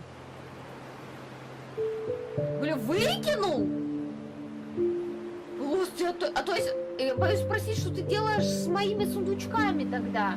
То есть, если бы ты это всего лишь не выкинул, Что ты делаешь с моими сундуками? А у вас не лагает стрим, ребят? Я просто обновляю папку. О боже, о да. Так, нет, ну все отлично, ладно, у меня лагает, но это не важно.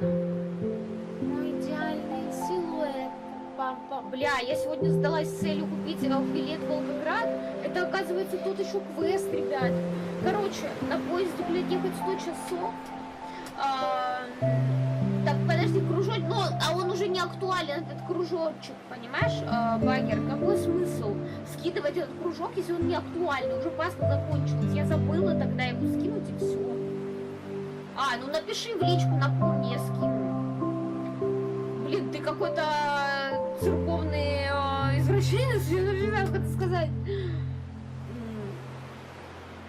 А, понятно, Лост. Ну, я вообще против искусственных цветов, но эти специально они для стримов у меня.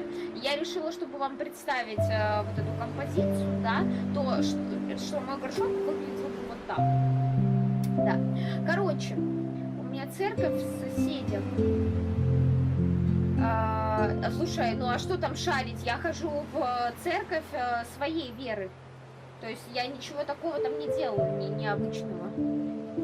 То есть, не знаю, ты что, подозреваешь меня в чем-то? Я не понимаю.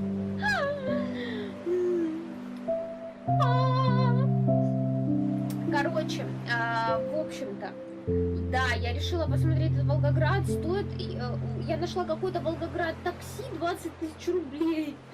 Ну ладно, я нашла еще...